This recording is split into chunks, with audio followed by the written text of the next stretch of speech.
All right. Welcome to episode 305 of the Xbox 2 podcast.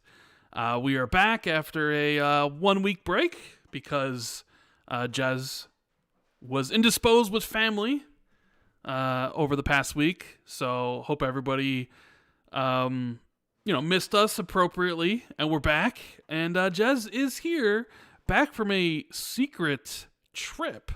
Jez, a secret mission. Yeah, I'm doing pretty good, man.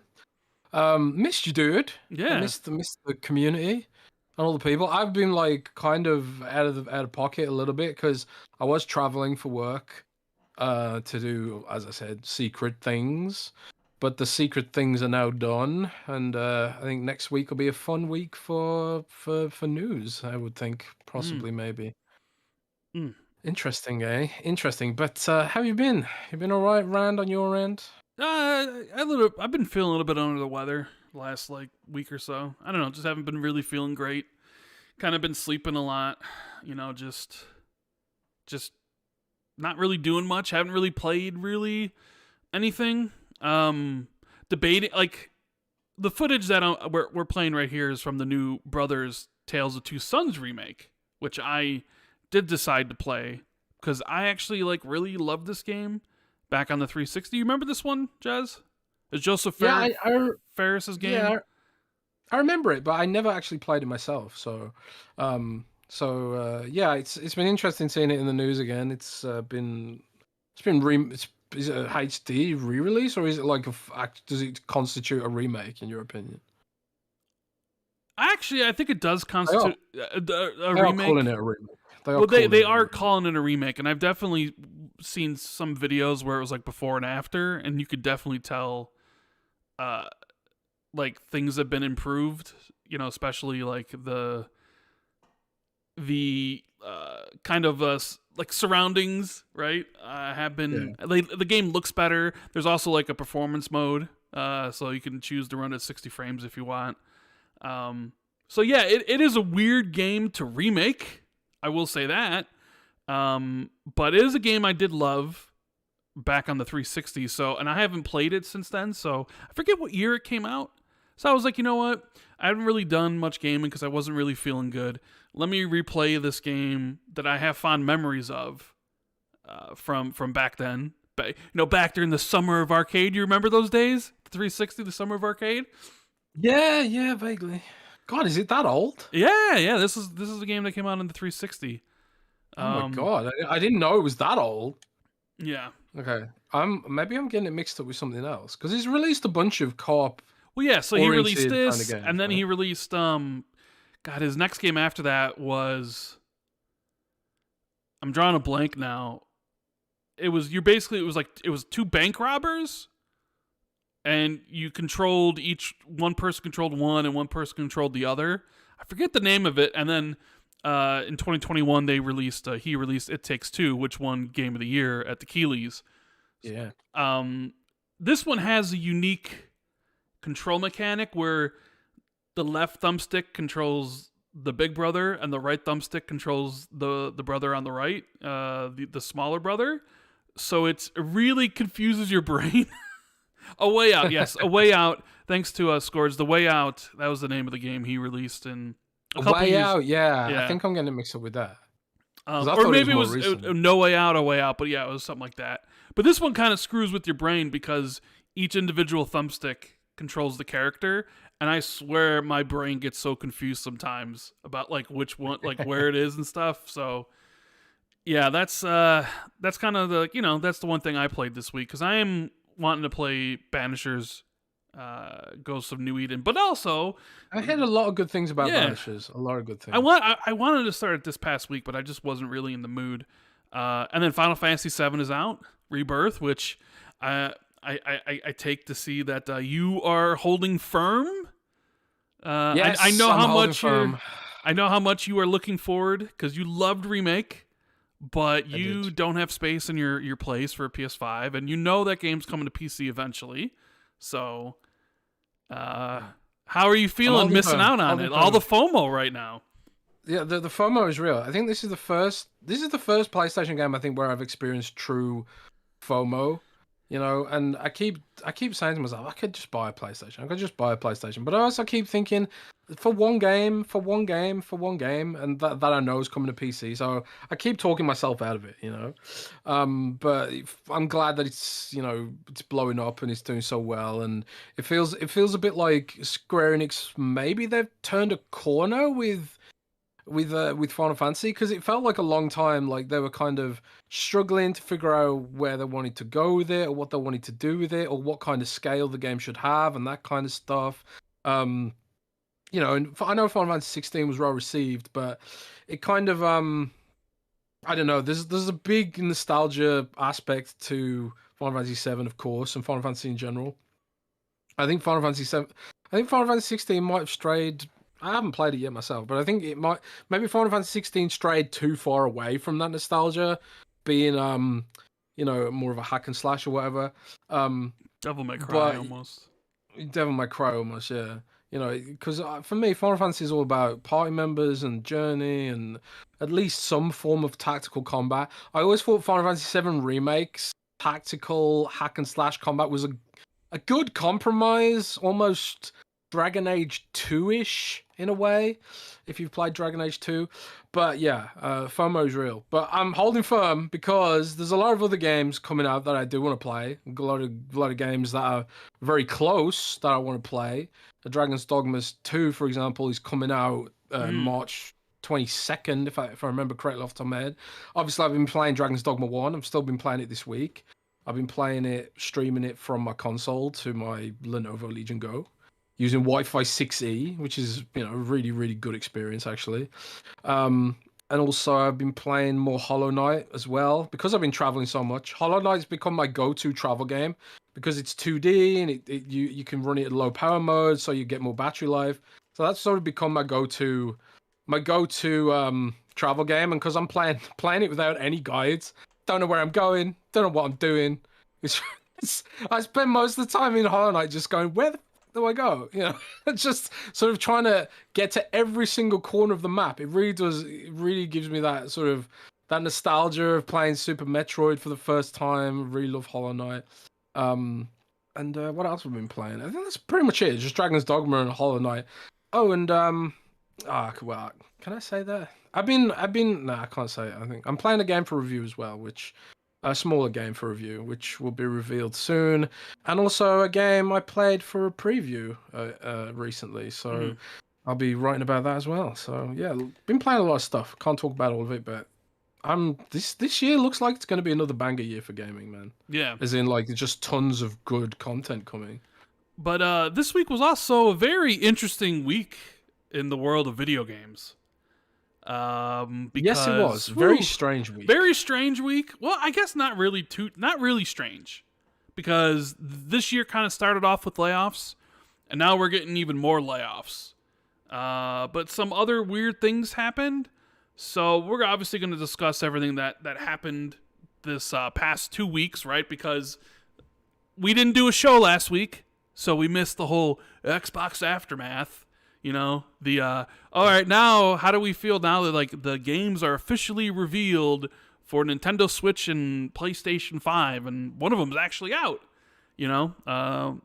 which I think I sent you a review where the person was like, we're going to rate it higher than we did before or whatever, remember? Yeah, so Pentiment, they for some reason a website gave it 10 out of 10 on Switch, but 9 out of 10 on Xbox, even though it's exactly the same game. Something like that. Yeah, that's interesting, isn't it, Rand? I wonder why. Anyways, we do have a lot to talk about, so if you guys do us a big favor, make sure you hit the like button, please. Subscribe if you're new. Share this out. Let everybody know that we are live after a 1 week break. And let's get into some of these Patreon shout-outs. The wonderful people at Patreon support what we do here. Thank you guys so much. You can always drop by there. You can join the Patreon for free. We do have a bunch of different tiers for a bunch of different things. The popular one's the $7.50 tier, which gives you access to the Xbox 2 Ultimate show, which is a Patreon exclusive, and the Xbox 2 Plus 1 shows we do with like 1 week early access. So those are all there. There's also a question tier, which we will be getting to at the end of the show, but we got some shout-outs. We got Just James 93, Jay Peltier, Thurgus, Book and Beard, Holy Dark Death, Steve Stompy, James Wiseau, Trickster for Trade, The Grandest to Bip, Battered Haddock, Army Dude, 52C, Ryan Kipple, Foreign Object, Mythic Marty, Moronic Donkey 99, Mockazilla, Randall Thor 19, Silas, Eric Gregory, Elijah Vasquez, James Moore, Fantasticals, Halo is the GOAT, Katriox, Bright Tundra 1, I Love Gold, Justin Duell, Frank Mariano, PB Broking, Asa T and Madison, Governor Grimm, DZ Huffin, Achievement, The Scarecrow 121, Darren Tropy, Prof JJJ, Ghostface Killa, and Wolfgang KPC. Thank you guys so much for supporting the show. We're a lot of new faces. Yeah, we're trying to lock down a guest for next week. This past like sometimes it's like, yeah, we could do it, but then like things happen and it was like, oh, we can't do it. So hopefully we can lock somebody down for like Tuesday or Wednesday. If we can't, we'll probably just do an ultimate. But we're trying to get a guest for this upcoming week. So, yeah, keep that in mind. But it's nice to see everybody in chat because, Jez, where do you want to begin? Where do you want to begin on this episode? Did you get the super chats? Oh yeah, I mean, I guess I could see if we got anything there. We have a very generous super chat here from Scarecrow 121, who says, hitting it early with the 50 for the man with the million sick days unused. Glad you're feeling better, Jez. Hope your time with the girlfriend was great. Yeah, what did you and the girlfriend do? Because that was the reason why we missed the show. Because Jez hadn't seen her in a while, and she was in town. So he's like, I can't do the show, and I don't blame you because, you know, it's been a while. Well, I had to pick her up from the airport, and it was going to be like this, you know, this sort of complexity of, you know, grabbing her from the airport and then unpacking while also doing the podcast. It would have been a nightmare. So, and then I, you know, couldn't do Saturday either. So it just sort of lined up the way it did, you know. But yeah, we well, because my secret mission was in London, so I also dovetailed that into Sunday. So we went to London a day early, and you know, went around London, went to the British Museum, saw Henry VIII's armor, Dark Souls Onion Knight armor, fat guy armor, which is hilarious, and some medieval weaponry like a gun shield. I've never seen a video game do this, but in the Tudor era, they engineered shields that had guns in them. So you could like defend yourself while also shooting. The problem is they weighed several dozen kilograms or whatever, and they were just way too heavy to use. But I was thinking that this would be a cool weapon for like an Elden Ring or a Dark Souls or something like that. But yeah, it was a fun time, you know.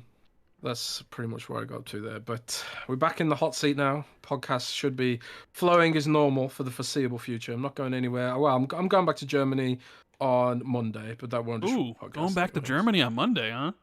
Yeah. Interesting. Yeah. So I'm glad you had a good time with the girlfriend. So it was also one of those things where I think it was like kind of like time for a break, anyways. So it was like, yeah, when you were like, I can't do the show, I'm like, all right, cool. Because sometimes I would have been like, let me get some extra people here and let's put on a show anyways. But this time I was just like, nah, I need the break, you know?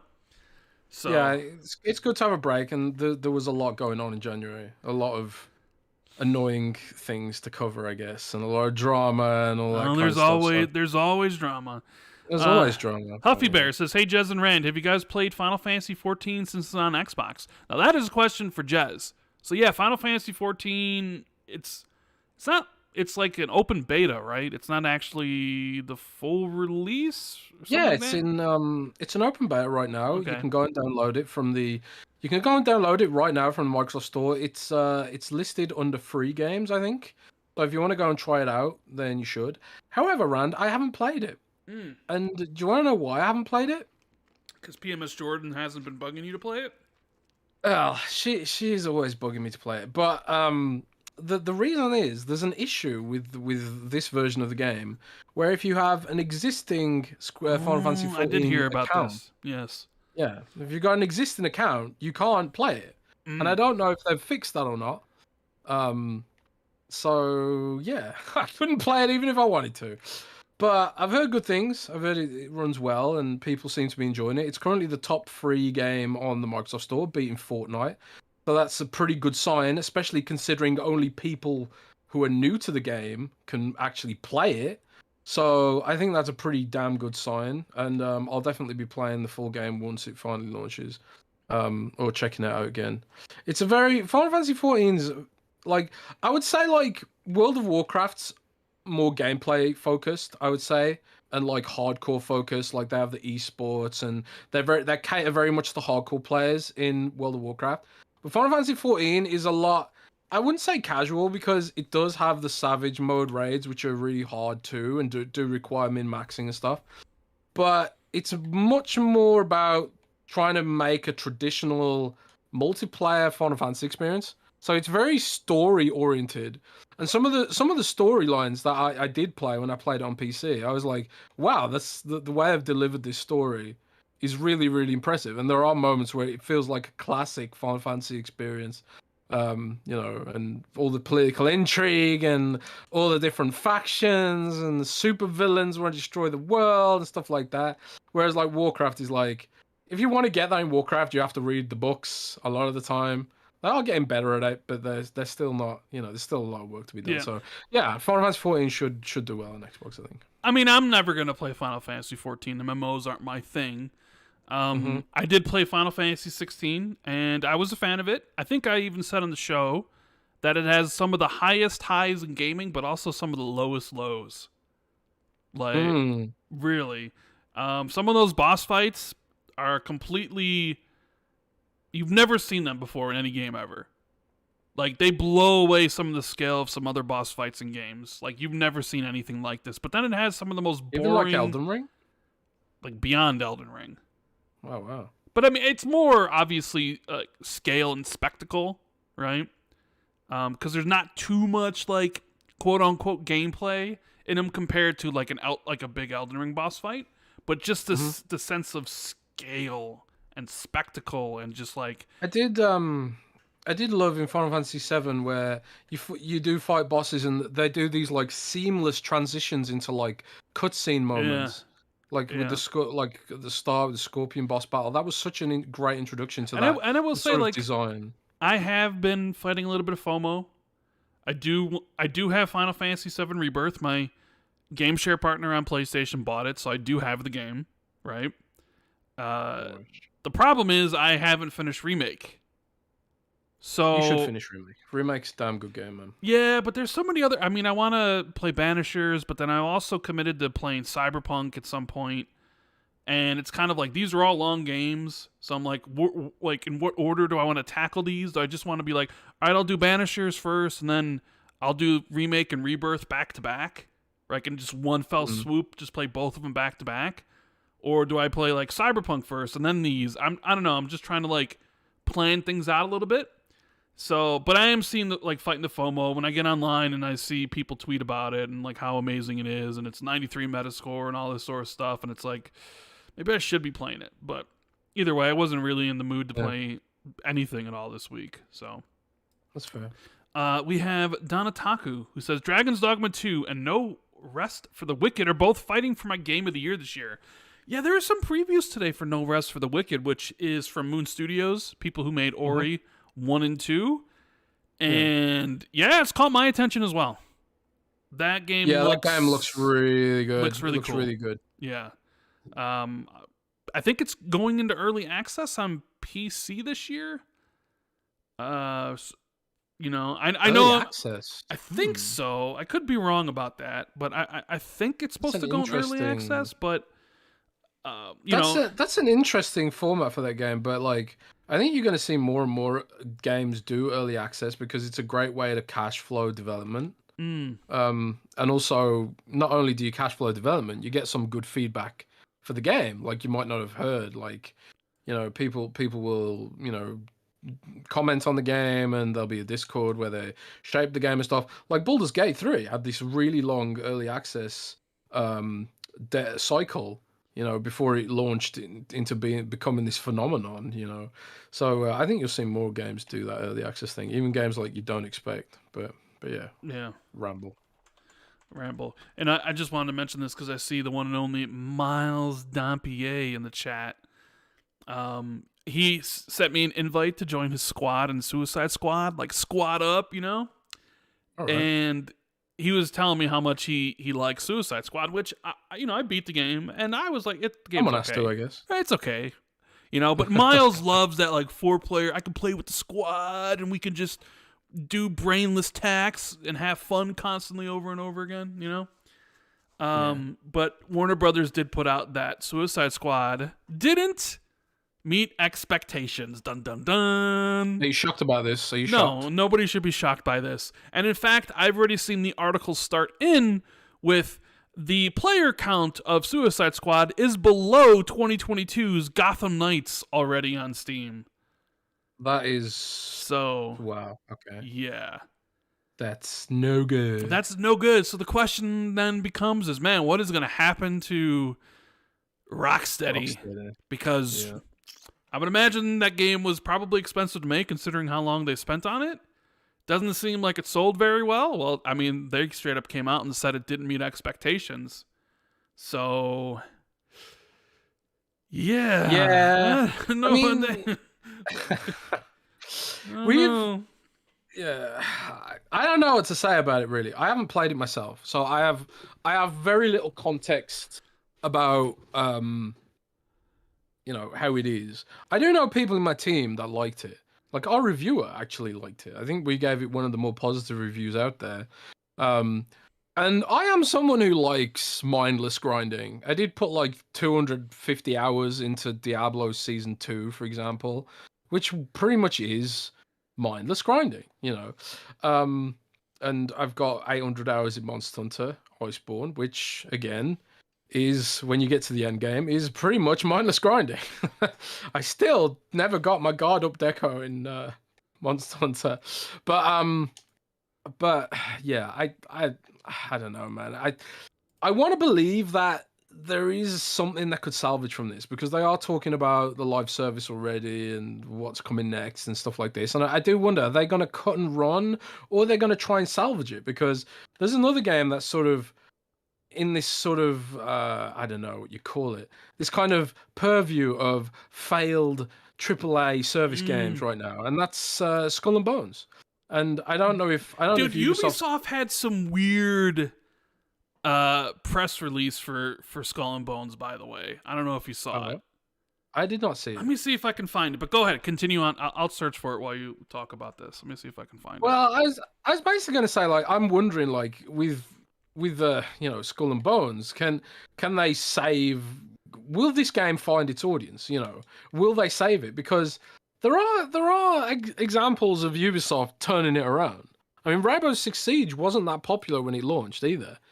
Not to the point of Skull and Bones, but they did turn it around, and it grew into this, very, very big game. And another game, For Honor. Again, For Honor is not exactly the biggest service game in the universe. But my God, that game has a very dedicated, very, very passionate community, and that has kept that game going for years and years and years. Well, long past what I would have expected to have seen from it, right? And I think Ubisoft even, like, they ditched Division 2, and now they're coming back to it, and after ditching it. So I do wonder, like, could Suicide Squad or Skull and Bones even turn it around in some way? Is there a path forward for these games? Could they find their audiences and become sustainable, or will they cut and run? That's the sort of the sort of intrigue about these games right now, I suppose. Too big to fail, sunk cost fallacies, all that kind of stuff. Did you find the press release, Randy McRand? I found, like, the articles talking about it, but I'm trying to see, like, what the actual, like, sort of thing they posted.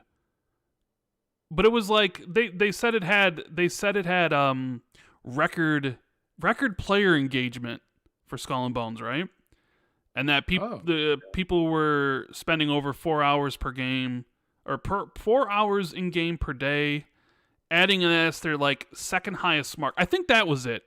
So they said that, like, they said the time spent in game. So they said the game had record player engagement and that people were playing like over 4 hours a day, and that was like the second highest mark for one of their games. But I was like, well, wait a minute. How can you call someone record player engagement when then you're admitting that it's their second highest? You know what I mean? Like, oh, by the way, are they talking about session? They must be talking about session length, and I'm not surprised about that, honestly. And do you know why? It's because it takes half an hour to get anywhere. The game will throw you a contract, like go and kill this sea monster or something. And then you have to just so here's the thing. Like a million hours. In the company's latest press release, Ubisoft reported record-breaking player engagement, with players spending an average of more than 4 hours daily in game.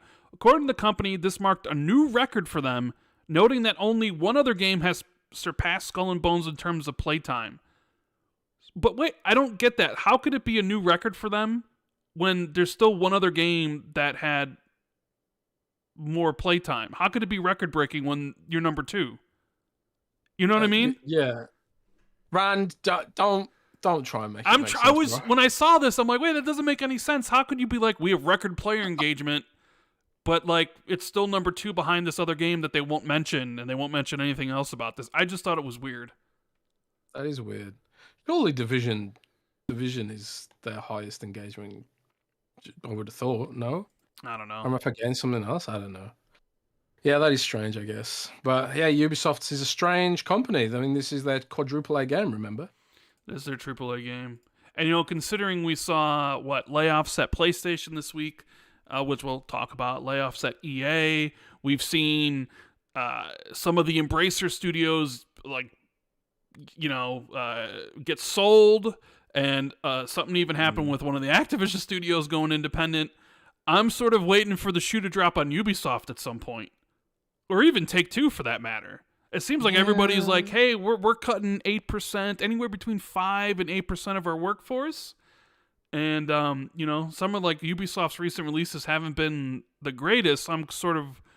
and Ubisoft already has a very large workforce. So I'm kind of waiting to see if anything comes out of that, right? Like, well, we need to cut some of that stuff. But anyways... I'm trying to find Steam stats for Skull and Bones, but I can't find any. So I don't know if there are even Steam stats. Is it even on Steam? Do you have to get it through the Ubisoft app or something?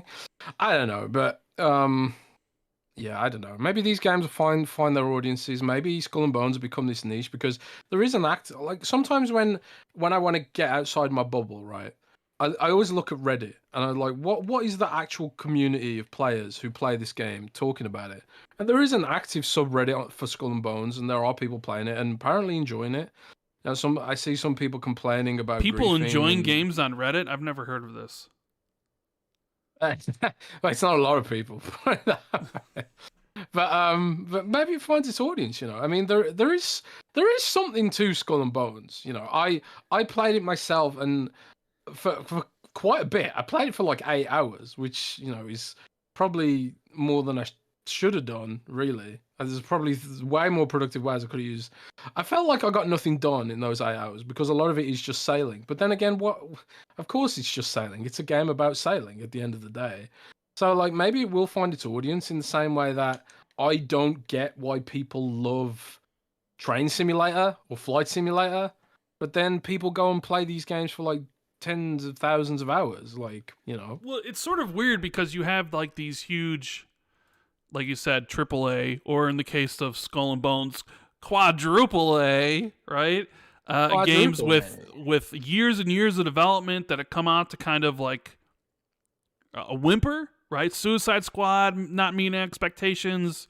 Who knows about Skull and Bones? But then you get Power World, a game out of nowhere. Literally has 25 million people in 1 month, which is almost equal to I think what Hogwarts Legacy sold in a year. Granted, some of those sales are Xbox players on Game Pass because 15 million on Steam sold, and then 10 million people playing it on Xbox. And then you have the other huge hit, which is Helldivers 2, which has kind of really been trucking along. Another game that really didn't have that much hype or that much marketing in comparison to these other big games that have hundreds of millions of dollars poured into it.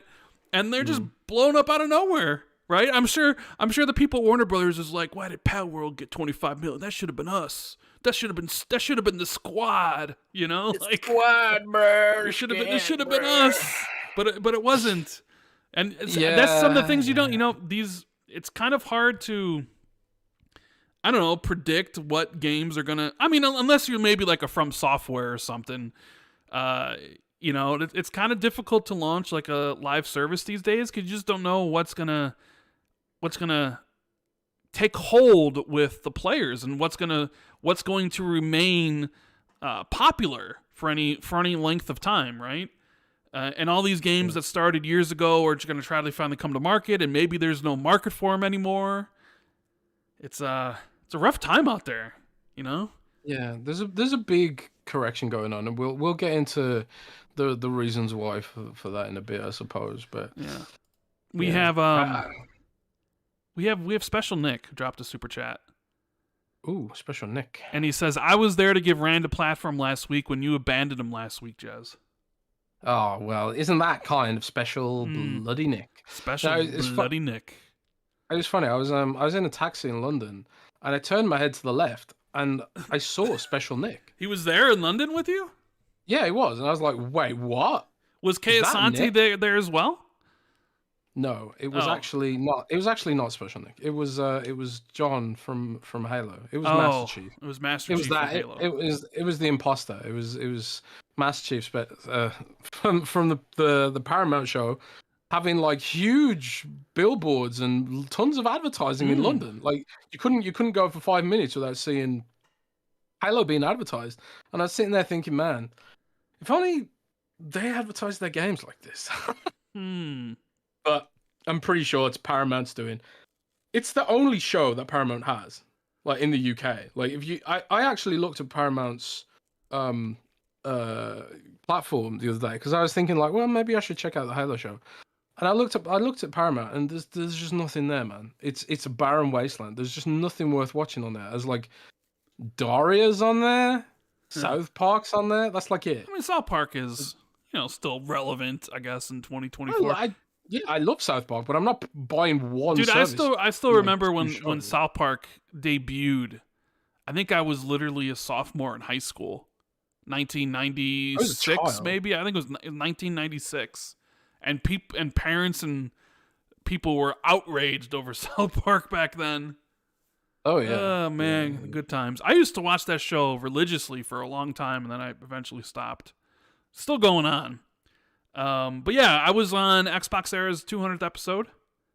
They had a 200 episode kind of invasion where people came in to pat him on the head, being like, "You guys did a good job, 200 episodes, whoop-de-doo-dah," you know what I mean?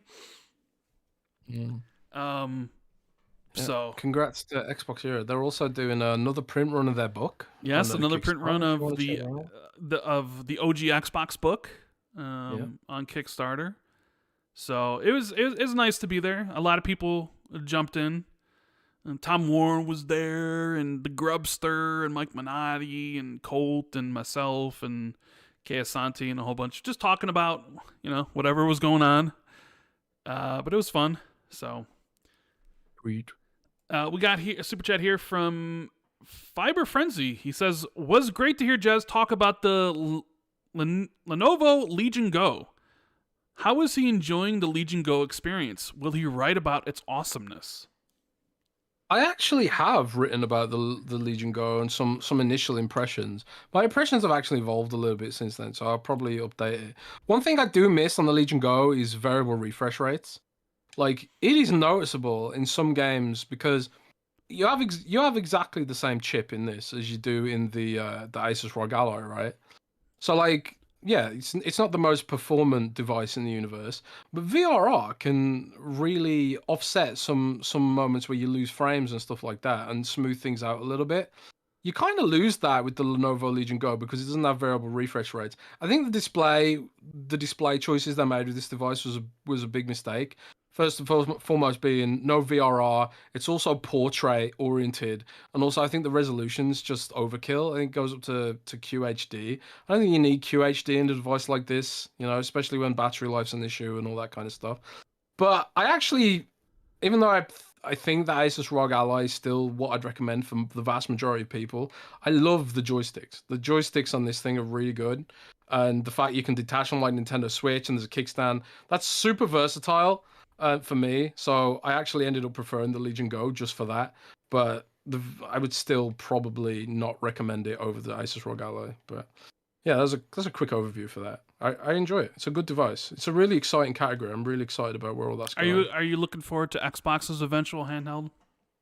I am, Rand. I am. Mm. I am. I'm wondering how it's going to be. I'm wondering if they're gonna use ARM designs for it, or they're gonna use a Z1 Extreme like everything else, or what? Or maybe their own chips. What Because will it Microsoft look apparently. like? What will the specs be on it? What will be the price tag?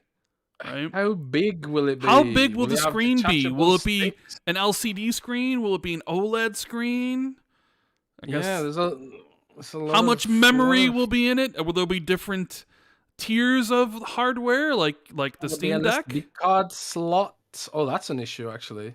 Thinking about it, if they are gonna do like if they are gonna use like the Xbox Series S as a baseline for it, they'd have storage issues probably. They'd have to put like high end storage in it, and you wouldn't be able to use an SD card. I don't know. That's an interesting. I might write an article hypothesizing about that. I believe it's happening though. I believe it in my balls, man. In my Mm-hmm. manscaped balls. Code XB2. Code XB2, yeah. Um, Joe Repco, aka Flame, member for 32 months. That's amazing. Thank you. He says, "Hello, Xbox Two. Today, Square delisted Octopath Traveler from the eShop. The devs got bought from Square recently. Could this stop the Xbox port of Octopath Traveler 2?" I did not know that Octopath Traveler got delisted on the eShop. Did it get delisted on the Xbox? Is it still up? Octopath Traveler 2? No, well, so Joe is saying Octopath Traveler got delisted today from the Nintendo eShop. Oh, And he interesting. said the devs got Is bought by it? Square. So could this stop the Xbox port of Octopath Traveler 2? Because Xbox did announce, I believe they did announce the port for Octopath Traveler 2, which is supposed to come to Xbox like sometime early this year.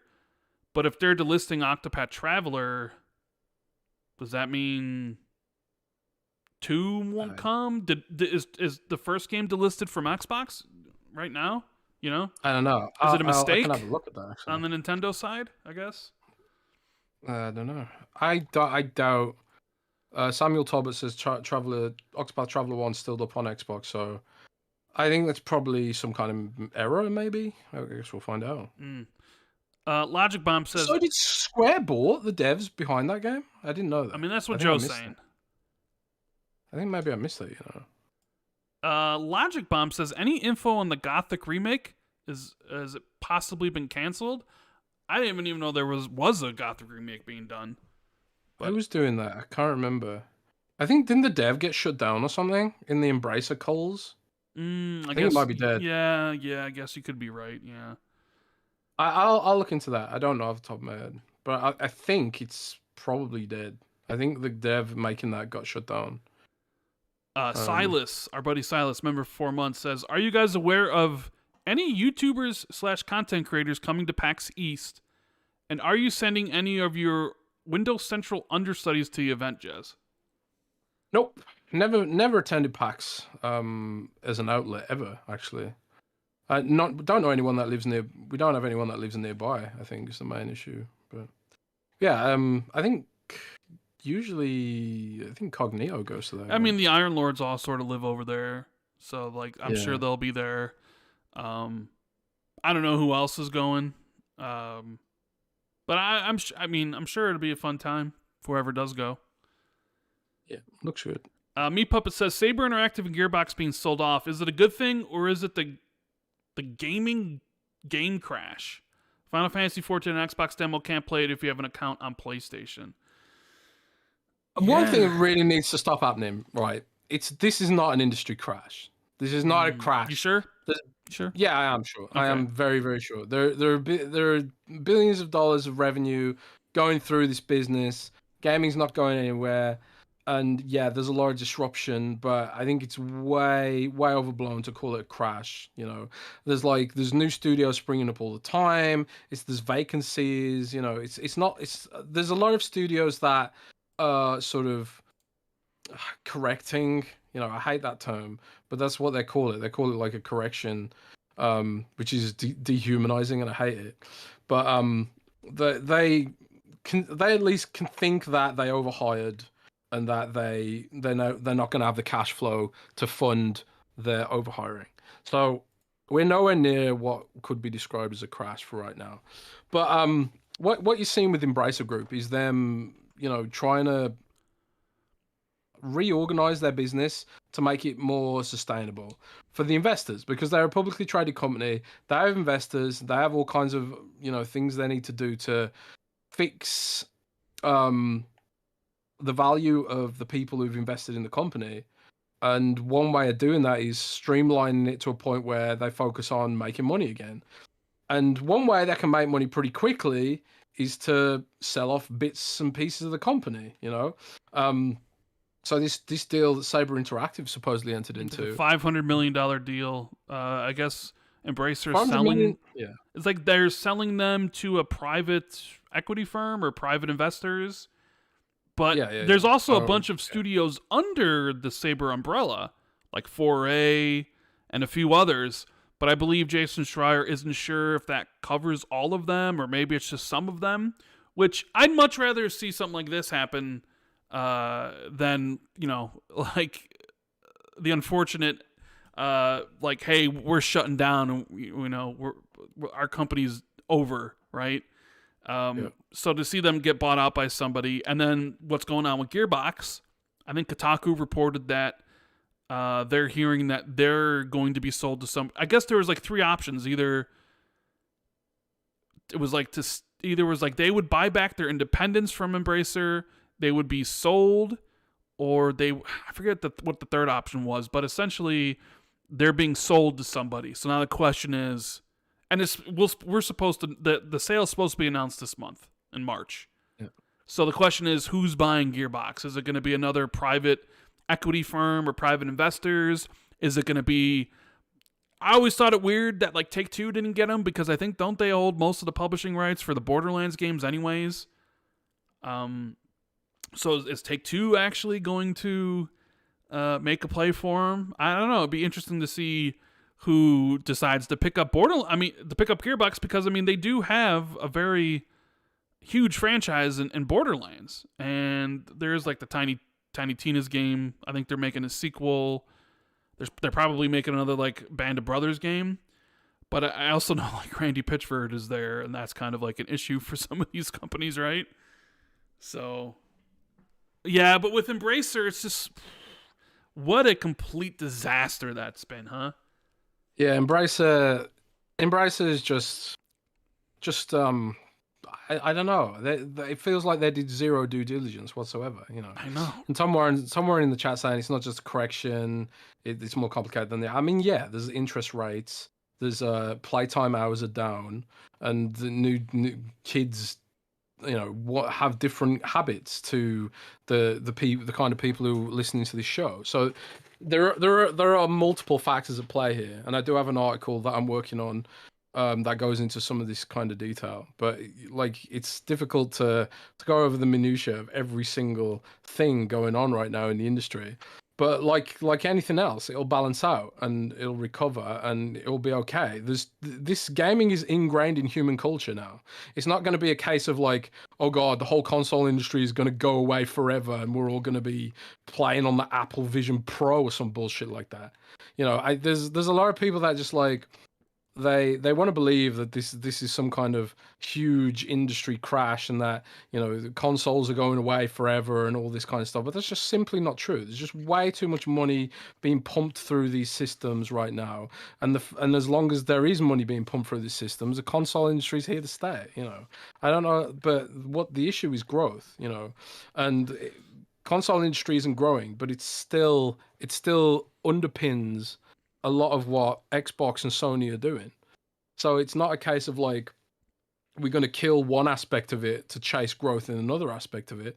It means we're going to reorganize the bit that isn't growing a little bit to get it into a sort of a self-sustaining place, and then maybe put the emphasis in other areas which do have more potential for growth.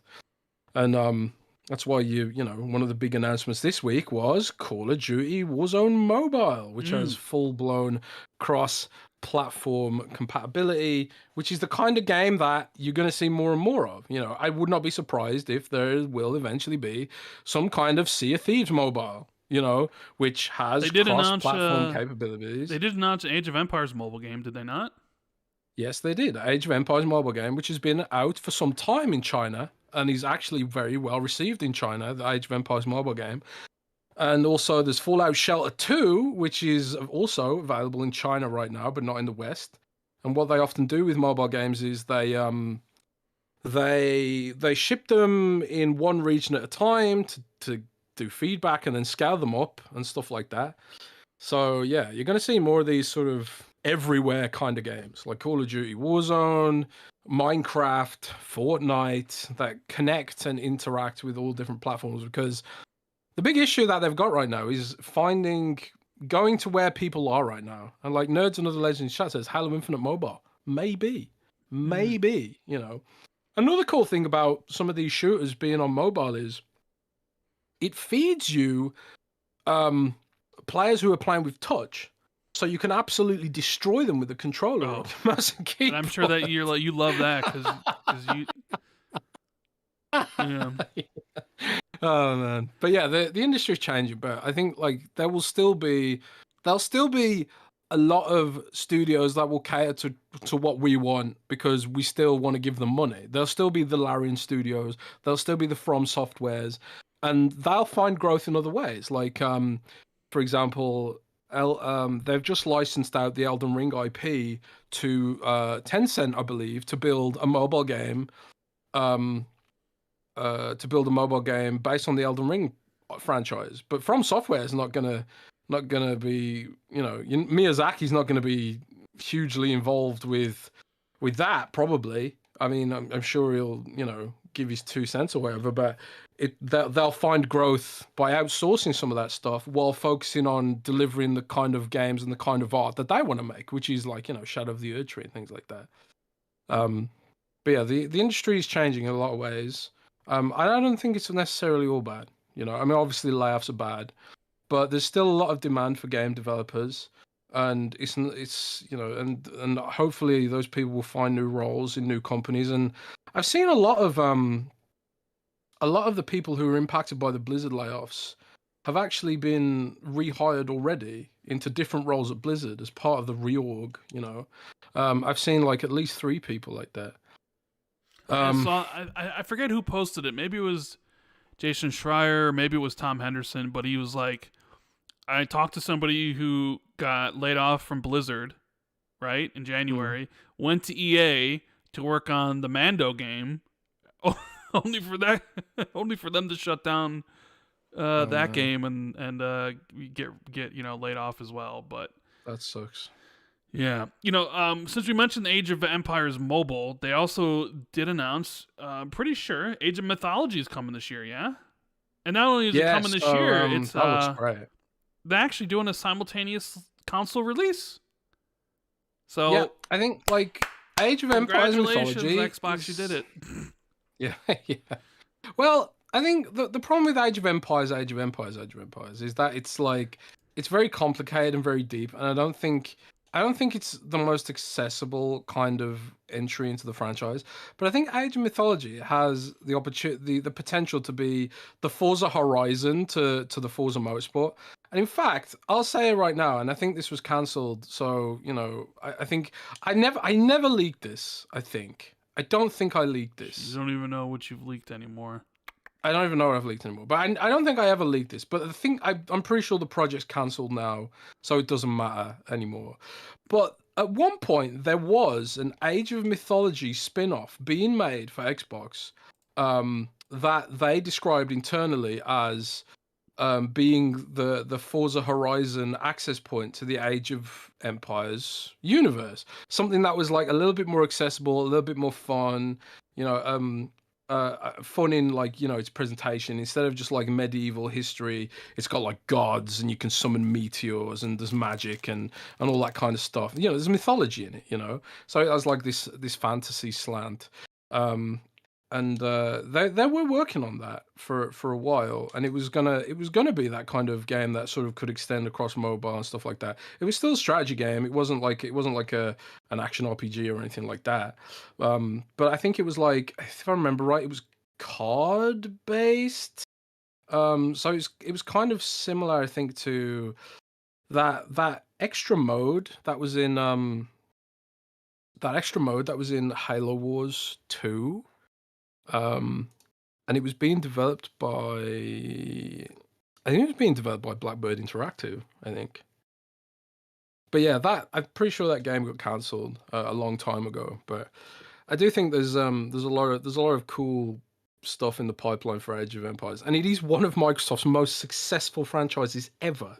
Age of Empires 2 is still doing so well, and it's one of their most successful games, man. But yeah, I'm looking forward to that. Mm-hmm. Well, we do have some more super chats, but I kind of want to I'll get to the rest of them when we probably tackle this topic. I figured, you know what? Let's just talk about the Xbox stuff, right? The aftermath. Let's do it. Because we missed last week, so I figured we'd talk about it. So they did the whole podcast thing, and they mentioned the 4 games, but they wouldn't call them by name. And, the Xbox community kind of had a split, a civil war, if you would say. Xbox Civil War. Yeah. What a great movie that is. A lot of people, saying a lot of stuff. Friendships eroded. Some people that are, hate the new direction about giving exclusives elsewhere. Some people maybe not caring that much or what have you. Some people are like me. I was just like, I don't like the. Yeah, I mean, I'm not a fan of the decision, but it's like, well, if that's like the business reality, then that's the business reality. What are you going to do, right? Mm-hmm. But I was really like just seeing like people fight about it on social media, especially like people I know. It was very disappointing. Like people yelling at each other and stuff like. But what I did think was really funny was, so they tell you on Thursday that it's these 4 games, right? They mentioned by name that it's not Starfield or Indiana Jones, and went on to clarify with Tom Warren that like we're never going to say never, but it's not those games right now, and it's not. Well, they went, we know what he said, right? And then on Tuesday, a couple days later, Pentiment and I think Grounded both showed up in the Nintendo Switch Direct, with Pentiment launching like the next day. And then like everything was like kind of revealed, like all the Twitter accounts for Obsidian and Bethesda and Rare, they all announced their games. And people were making jokes like, "Man, I haven't seen Xbox do marketing for these games this much when they were Xbox exclusives. Like they're doing more marketing for these games now, right?" There's Pentiment was getting a physical version when HiFi Rush is getting a physical version. Then there was the whole drama with like the way Obsidian presented the image, because they put the Xbox case in the back. And they put like the Switch and the PlayStation ones in the front, and people were like, "This is a slap in the face. This is spitting on Xbox gamers." A lot of people just like, but even though we knew it was happening, a lot of people like couldn't handle the actual reality of it and like got really pissed off. And so Pentiment's out now on Switch and PlayStation. And you know how Jim Ryan was worried that Xbox would intentionally sabotage Call of Duty? Remember that was one of Jim Ryan and PlayStation's complaints to the regulators, like, oh, we could get the game and the last level could be ridden with bugs, and once people know that it'll ruin our business. And you remember all the stuff they said during the FTC, even all the regulator stuff. Well, Jim Ryan shouldn't have worried, because he should have known Xbox was going to make those games better on PlayStation. Because Pentiment ran at 120 frames per second on PlayStation, Jez, and only little 60 frames on Xbox. So, Jim Ryan should have known that Xbox would have done right by PlayStation gamers, you know what I mean? But apparently that was a bug. Supposed to be fixed. I think it was supposed to happen in a patch, but the patch got delayed because of a bug. But then it's kind of like, how come the game was 120 frames in the first? I don't know. I just had a question, like, so if it's 120 now, but could it have been 120 at launch? And why? I don't know. Anyways, so Pentiment's out now. HiFi Rush is coming to PlayStation like March 16th, I believe.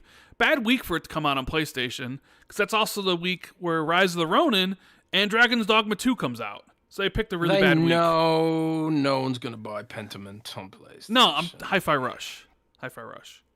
Oh, they probably know no one's going to buy it there either. Oh, okay. And then April, Grounded comes out, and Sea of Thieves comes out, and PlayStation and Switch in April. That is a terrible week to launch that game, though. It is a terrible week. They should probably delay it, but, whatever. Because it's like, are people going to play HiFi Rush and buy that over an exclusive Rise of the Ronin, or what could be Game of the Year caliber Dragon's Dogma? Probably not. But then you also have, like, HiFi Rush isn't announced for the Switch, and neither is Sea of Thieves. Probably because those are going to be, I would imagine, Switch 2 games. But then Switch 2 apparently got delayed to next year. So, who knows when the Switch 2 is actually releasing. So, people got really upset about all that. I don't know. What did you think of all? What did you think of them not only not waiting that long after the podcast, but also releasing them fairly quickly? It wasn't like, oh, these are happening and maybe they'll happen later in the year. It's like, no, these are happening, and guess what? They're happening now. What do you think about that? Sorry, can you just repeat that last bit? You need to stop playing Overwatch, bro. Nah, someone messaged me on Slack. Okay. What do you think about the fact that all this stuff was revealed literal days after the podcast, and the games are actually releasing quite soon, rather than like spreading them out and releasing them towards the end of the year? Oh, I get you. I think it's literally what they said, that it's more about an experiment rather than sales. Because I think, like, if you were genuinely thinking about sales, Pentiment would be a no-go for starters. I think Pentiment is more about doing what Obsidian asked them to do. Okay. I think there's clear pain points for some of Xbox's studios, and we'll talk about this when we talk about Toys for Bob in a bit. But I think one of the pain points for Obsidian as a studio and a culture is that they're used to being multi-platform, and I think, like, for them it's like, they like the idea of being multi-platform still, and getting their games out and their art to as many people as possible. And I think that's kind of fair enough if you're an artist and you're a creator and you've been acquired by a platform, which, it only really helps Xbox shareholders and doesn't really further your career that much if there's a static finite amount of people who can access your game. But so I do know that there are pain points, and especially when you look at, like, what's just happened with Toys for Bob, them going independent. I think a lot of studios at Microsoft are like, can we get more out of Microsoft when it comes to autonomy? Can we put our games on more places? Can we do this? Why does Bethesda, why do Activision games or Blizzard games, why are they going multiplayer, whereas these are our games aren't good enough to go multiplayer, that kind of thing, right? And you have to think, like, there's a lot of on paper and spreadsheet math to suggest that them sort of precluding games from PlayStation just doesn't really serve any real purpose because, like we've established on multiple shows, the console industry ain't really growing, and PlayStation ain't really growing, and Xbox ain't really growing, and the big three are sort of scrapping over the same amount of users, and those users are buying multiple consoles, but outside of that install base, you're not really seeing the kind of growth, you know. So if you're not seeing the growth, then on paper and the maths would suggest that if it genuinely doesn't hurt console sales, and I'm sure this is like, I mean, this remains to be proven, of course, because maybe it will hurt console sales. It remains to be proven. I'm not saying it will or it won't, but that's why it's an experiment, right? They want to see like what impacts will this have on the perception of Xbox? How will PlayStation react to this? Like, will the business relationship be healthy? Is it worth the headaches that we've gone through to keep doing this? And I suppose that's why you go for like low stakes games like Pentiment and stuff like that, and stuff like that. So I think there's multiple factors here, but I think like you really have to look at the kind of games that they've put forward for this, and just sort of realize that it's really not about sales. I think if it was about sales, it wouldn't be Pentiment. I think if it was about sales, I don't think you'd be putting HiFi Rush up against Dragon's Dogma 2. I don't think you'd be doing that, you know. But so I suppose it remains to be seen, and I think Sea of Thieves and Grounded will tell a very different story, I suppose. And then whatever comes after, because nobody believes in that it's only 4 games. Nobody believes that at all for a second. Like I think even the most hardcore fanboy in the universe ain't gonna believe that. You'd be surprised. Personally. You'd be surprised. Yeah, I don't think it's gonna be the only 4 games. Like I don't know. I haven't heard that anything else is in development for other consoles. In fact, I've heard the opposite. I've heard that, for example, Starfield is not in development for PlayStation. Even though that's been reported, I don't believe it is. And other games like there aren't PlayStation builds of these games in existence right now, but it is trivial to do that in an x86 universe. So we don't know where it's all going, what it's going to look like, and I suppose it really is like they say, it's an experiment right now, and we'll see where it goes. Yeah, I wonder if they would have done better if you just held off on HiFi Rush until you can launch it alongside the Switch 2 version, instead of launching it like the week of like 2 bigger games on that own platform. I don't know, but I was just really disappointed in the reaction of some of the people. Like, I don't really like to see my friends get online and just kind of like fight. And like the name calling and stuff, it's kind of disappointing, to say the least. But what are you gonna do, right? Mm-hmm. I figured since we're on the subject, you might as well talk about the Toys for Bob thing, because that happened. So, Toys for Bob was one of the studios a lot of people were very excited about with the Activision Blizzard deal, because they are the ones who did the Spyro remakes, the Crash like trilogy, and then they did Crash 4. They did the Crash Bash game. That's what it's called, Crash Bash, right? I forget. I can't remember what it's called. Crash Bash, Crash Rumble. Crash Rumble, I think Crash it's called. Bash? Although Crash Bash came out in 2000. So it was like Crash Rumble, right? So this is like Crash Rumble. The fact that we can't remember what it's called says it all, really. But yeah, that game was a spectacular failure, unfortunately. Yeah, so that game's like they're stopping development of the game, and there's gonna be no more content, but they're gonna keep the servers open or whatever.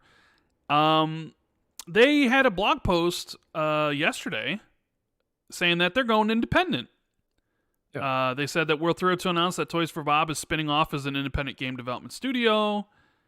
They go on to say that we believe that now is the time to take the studio and our future games to the next level. The opportunity allows us to return on our roots of being a small, nimble studio. I mean, they were also helping on COD, so that gets them out from underneath there. They also did say to make this news even more exciting, we're exploring a possible partnership between our new studio and Microsoft. And while we're in the early days of developing our next new game and a ways away from making any announcements, our team is excited to develop new stories, new characters, and new gameplay experiences.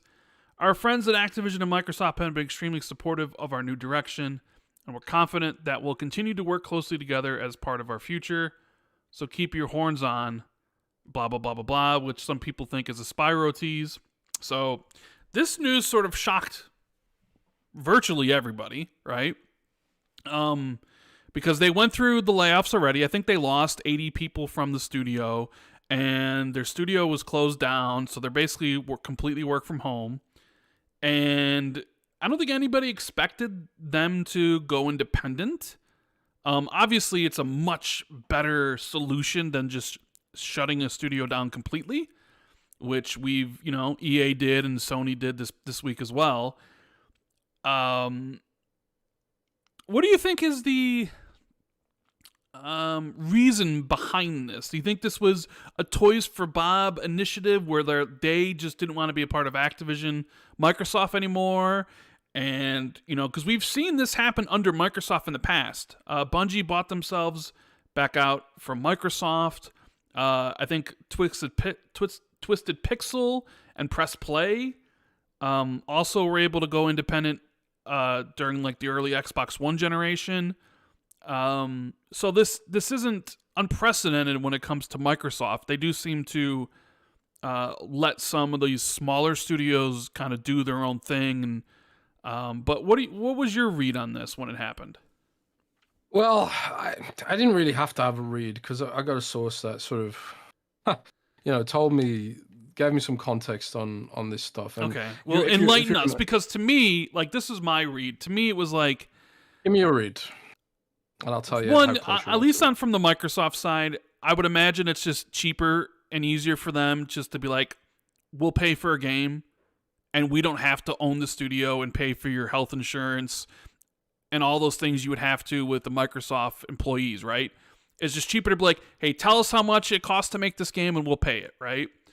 That's just better for us in that manner, instead of like having all these studios you can, you have under your thumb. It's just one less thing being like, okay, you're making this game, how much can you make it for? $15-20 million. All right, here's the money, and that's it. It's someone else's problem now. Like, all you care about is like, here's the money, make us the game, instead of having to worry about like cash flowing the studio and doing all these other things you would have to do because they're part of your company. I think Toys for Bob probably didn't want to be a part of Call of Duty anymore. Like, that's probably like a soul crushing thing. They'd want to do other things. And I did see some people being upset by this news because they thought like these would be the perfect developers for a Banjo game. Or even like, Phil Spencer in the past talking about like, oh, one of the things we're missing on Game Pass and on Xbox in general is family-friendly games. And here's a studio that makes family-friendly games. And you kind of part ways with them, even though it looks like the first game that from that studio is going to be a game with Microsoft, which kind of says to me they let them go, and then Microsoft gets first right of refusal for publishing for their first game. You know what I mean? It's like, oh, you guys can go, but like you have to give show us your game first and before anybody else, and if we want this game, we'll take the game.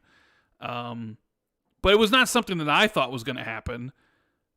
So I don't know. So you said you have somebody that knows, so I'd be interested to hear the real truth behind the Toys for Bob thing. Well, I mean, it's pretty much what you said, to be honest.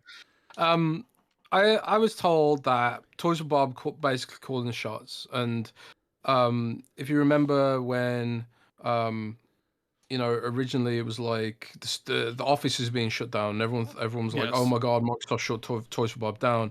I was like one of the first people that broke that they weren't shutting it down, because everyone was, it was just the office closing, not the actual studio.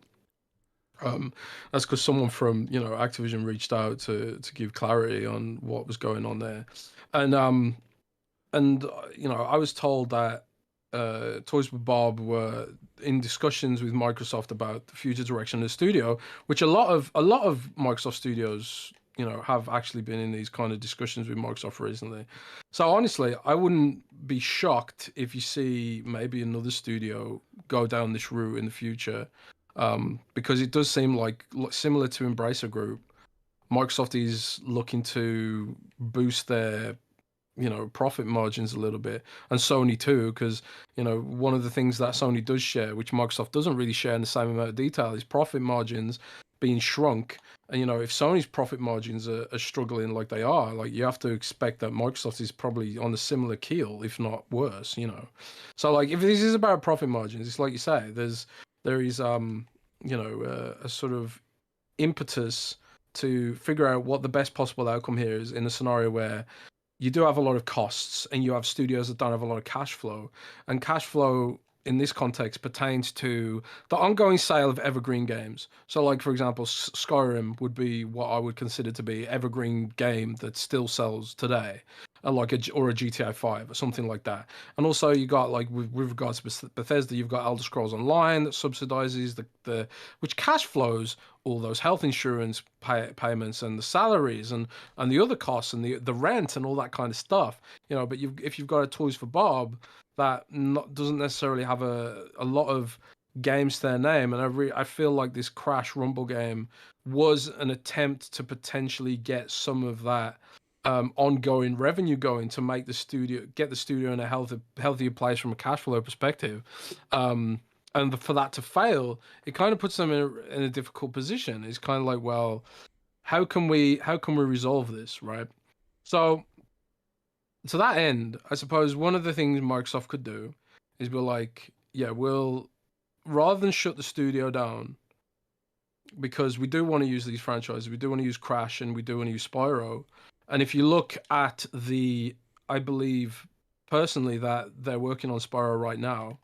And if you look at the tease that they put in the letter at the end, it was like, keep your horns on and keep your eyes open. And I really feel like they wouldn't have said keep your horns on if they weren't doing something with Spyro, because they've been teasing Spyro since forever. There's been loads of cryptic stuff, and they know Spyro is this beloved franchise, and they've got this really passionate fan base for these games like Crash and Spyro that just aren't these big money making plays that I think like some of the big publishers are looking for at the moment. So I think they are working on Spyro, and they've probably cut a deal with Microsoft where it's like, okay, you guys spin out into your own studio and we'll license you the IP, and you know, then instead of, you know, us paying for all that stuff, like, you get the sales of the next Spyro, and maybe we'll do a Game Pass deal, and, you know, on that end as well, and the Game Pass deal, which, you know, probably have milestones attached to it, will be what cash flows the business. And it's probably like, if they were part of Microsoft, then it's sort of like the dynamics are a bit different, isn't it? It's like it's more investment on top of what they've already invested in Activision to get Call of Duty in the first place. And from what I heard, yeah, they did not like being a Call of Duty subsidiary, essentially. And it's not why a lot of the devs got involved in that studio in the first place, was to not work on Call of Duty and all that kind of stuff. So yeah, it's just sort of, it's the best possible outcome, I think. It's the best possible outcome. And I think there is also, like, there'll be other studios that probably will be looking at this, and probably Microsoft too will be looking at the studios and thinking, are there other studios that we could enter into these kind of discussions with, where instead of being internal, we fund them as an external studio with the Game Pass, like as a second party, or, you know, under a publishing deal, where we give them some upfront cash, and then they're sort of motivated to hit those milestones, because when they hit milestones, they get more cash. More cash gets released if they hit their milestones, and the milestones might be like, okay, you got to have a working prototype by this month. You get your next round of cash injection. You got to have the demo, the you know, the gameplay demo by this day, and then you get a cash flow injection. You know, your marketing beats, whatever, another cash flow injection, and that's how, like, Microsoft has produced games via Xbox Global Publishing, and how I suspect they'll continue to do it. And it's probably cheaper for Microsoft.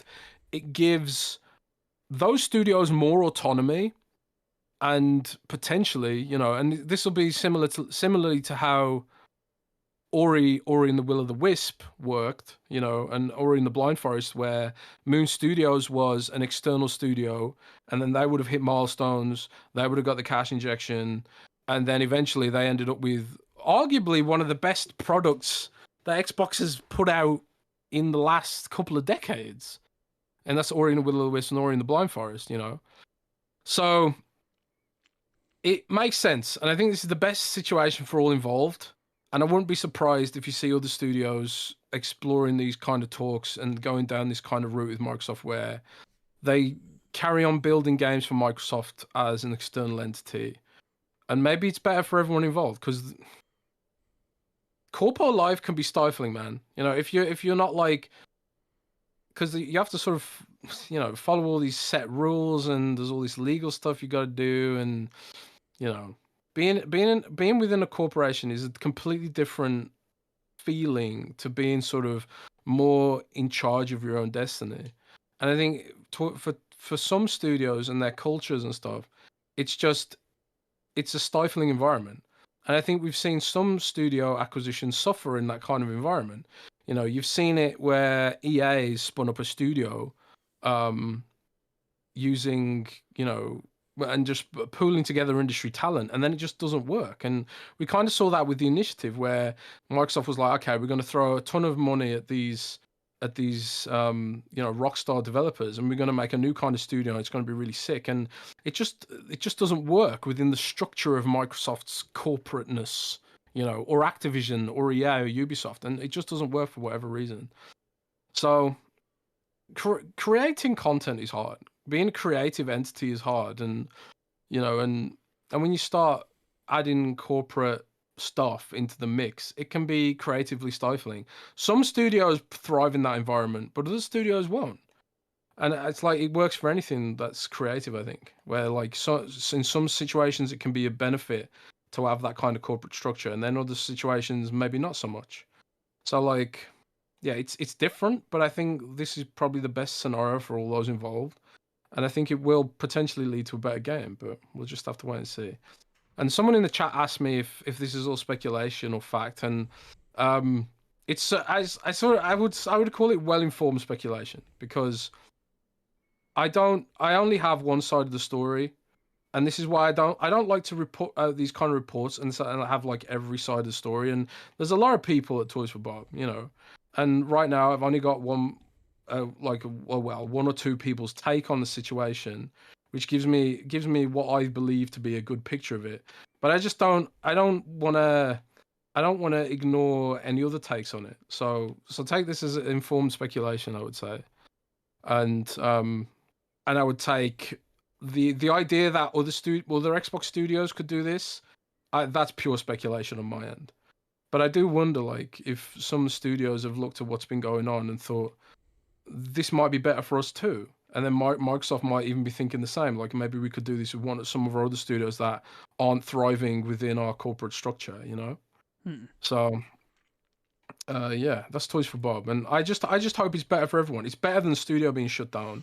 It's better than Spyro being mothballed or Crash Bandicoot being mothballed. Well, you never know. I mean, Spyro and Banjo could be mothballed. We don't know that they're working on a Spyro game. Microsoft. We don't know for sure, but yeah. I think there's certainly a higher chance of them arriving. Well, shut down. Well, one of the hopes and dreams that a lot of people had with the ABK acquisition was that some of the studios were going to be freed from the COD assembly line to be able to work on other projects that they wanted to. And one of the studios that people really had to focus on was this one, right? Toys for Bob. Even though people are like, let's see what Beanox can do. Let's see what High Moon Studios can do. Let's see, what Raven can do or what have you. And I think people now realize that that's not going to happen. That, like, the Call of Duty machine needs to keep on ticking. And, we had information from Tom Henderson that there's games already planned all the way up to, like, 2027 for Call of Duty. And it doesn't look like that's changing anytime soon. And They probably need all those studios on there, plus external partners to get these games done in the time frame they need them done. And then you have like Toys for Bob, one of the studios that people were like, oh, well, they can make maybe some kid-friendly stuff, and they can make a Spyro and a Banjo. And now it's like, well, they're not even part of Xbox anymore. Even though the game they could make could be something from, like the IPs that they would own. I think maybe some people are starting to like come to the realization that like the Activision deal kind of really changed Xbox. Maybe not in the way people wanted, right?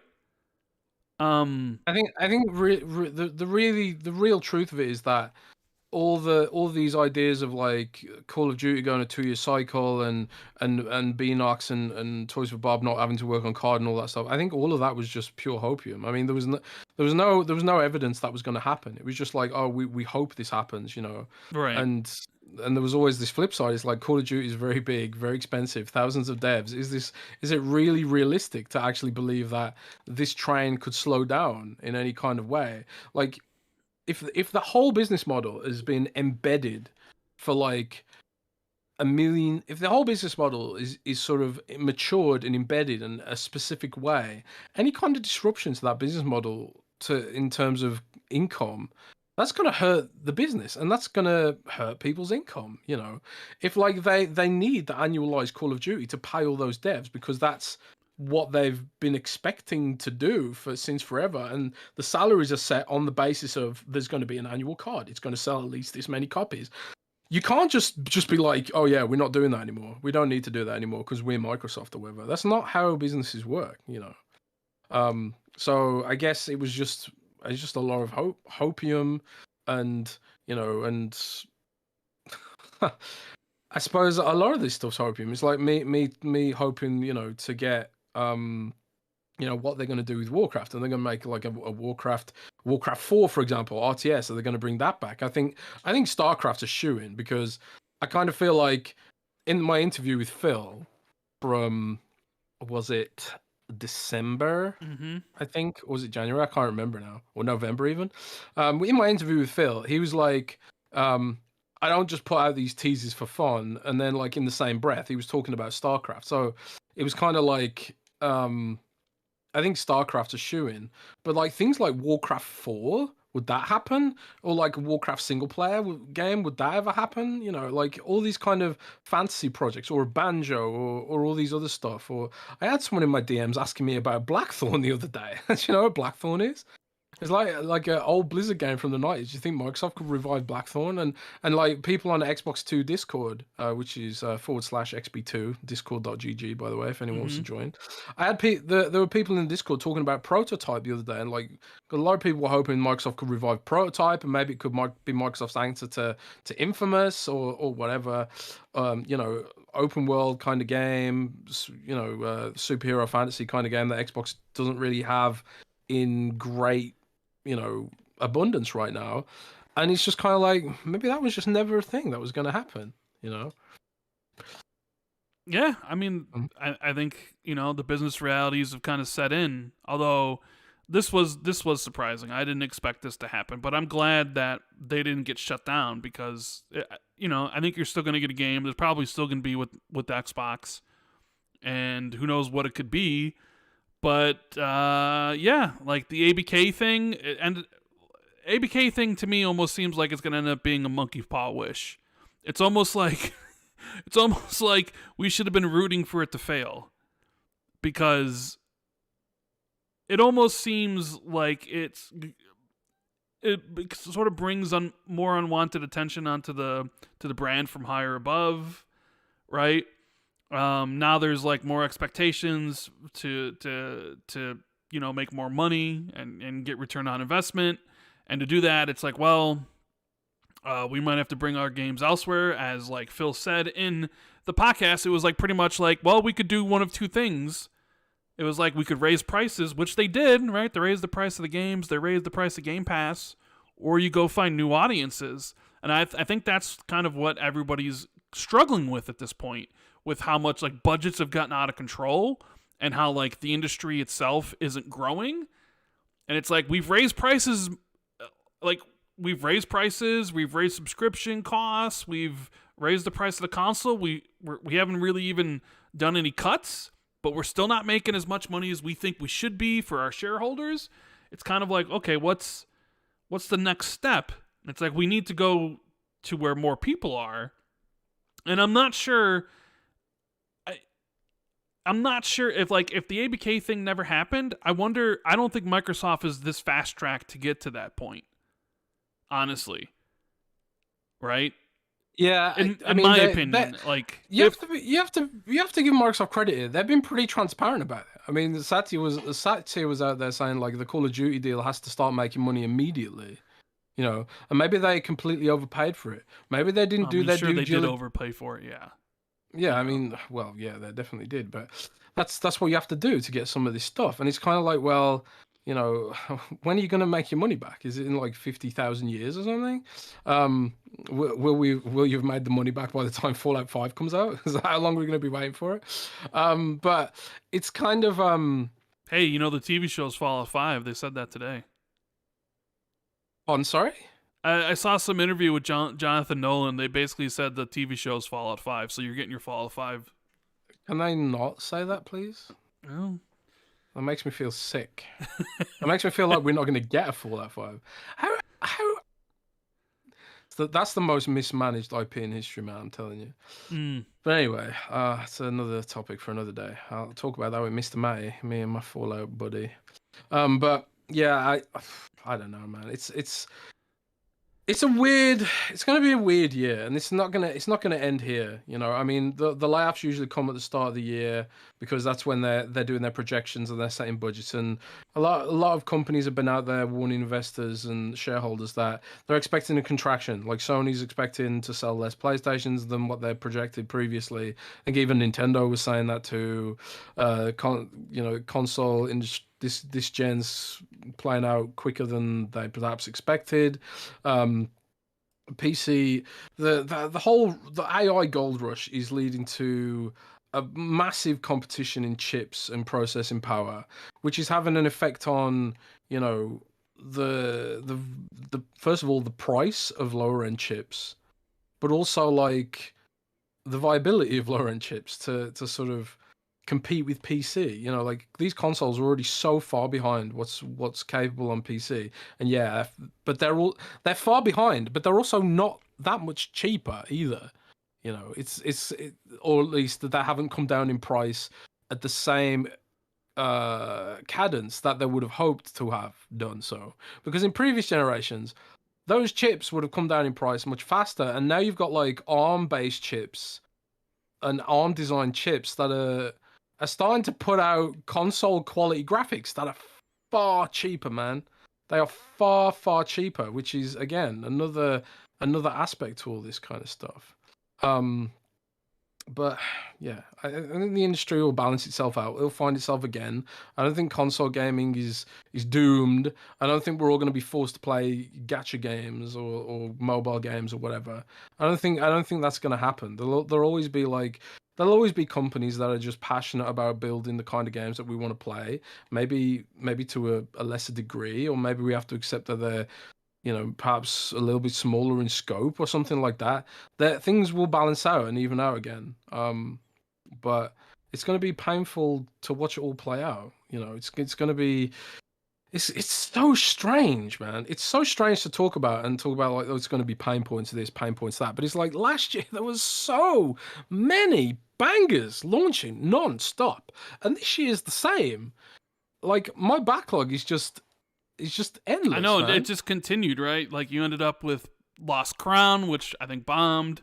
Then you ended with like Persona 3 Reloaded and Infinite Wealth, which received rave reviews and had like sales, either of those, and like sales milestones for the series too.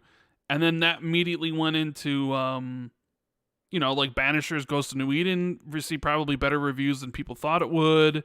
You have like Final Fantasy Rebirth, scoring extremely well. Helldivers kind of surprised people. Power World definitely shocked the industry. Not saying that it reviewed well, but it definitely surprised a lot of people. It just really just continued from last year, and then you're going to roll into this month, and I'm sure Dragon's Dogma is going to score extremely well. I wouldn't be surprised. Team Ninja's doing Rise of their Own, then that'll probably do pretty good too. What else is even coming out this year? Let's see. I'm going to see a list. I think people have been kind of tweeting some of that. Who's Windows Central's list? We've got a good list. You got a good list? I'm just looking for a tweet with someone like put these in a tweet and just have it up really quickly. Yeah, so you got Unicorn Overlord. That's probably I want to play that, but I'm not gonna have time. That probably you might review well. Thermitage, haven't you talked about Thermitage before? That comes out March 4th. Thermitage. Yeah, that's delayed on console, but it's coming out on PC. It's coming out on PC first, and then it's coming out on console in an indeterminate later date.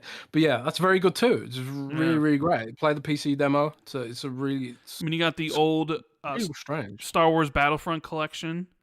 March 14th. Alone in the Dark. I'm not sure how that game's going to perform, like review-wise. Probably not well.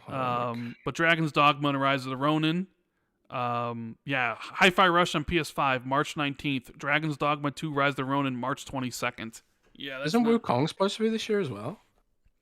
Wukong? It's set for August. And then Princess Peach Showtime for Nintendo. Princess Peach, game of the year. I would imagine Dragon's Dogma 2 is probably going to score really good.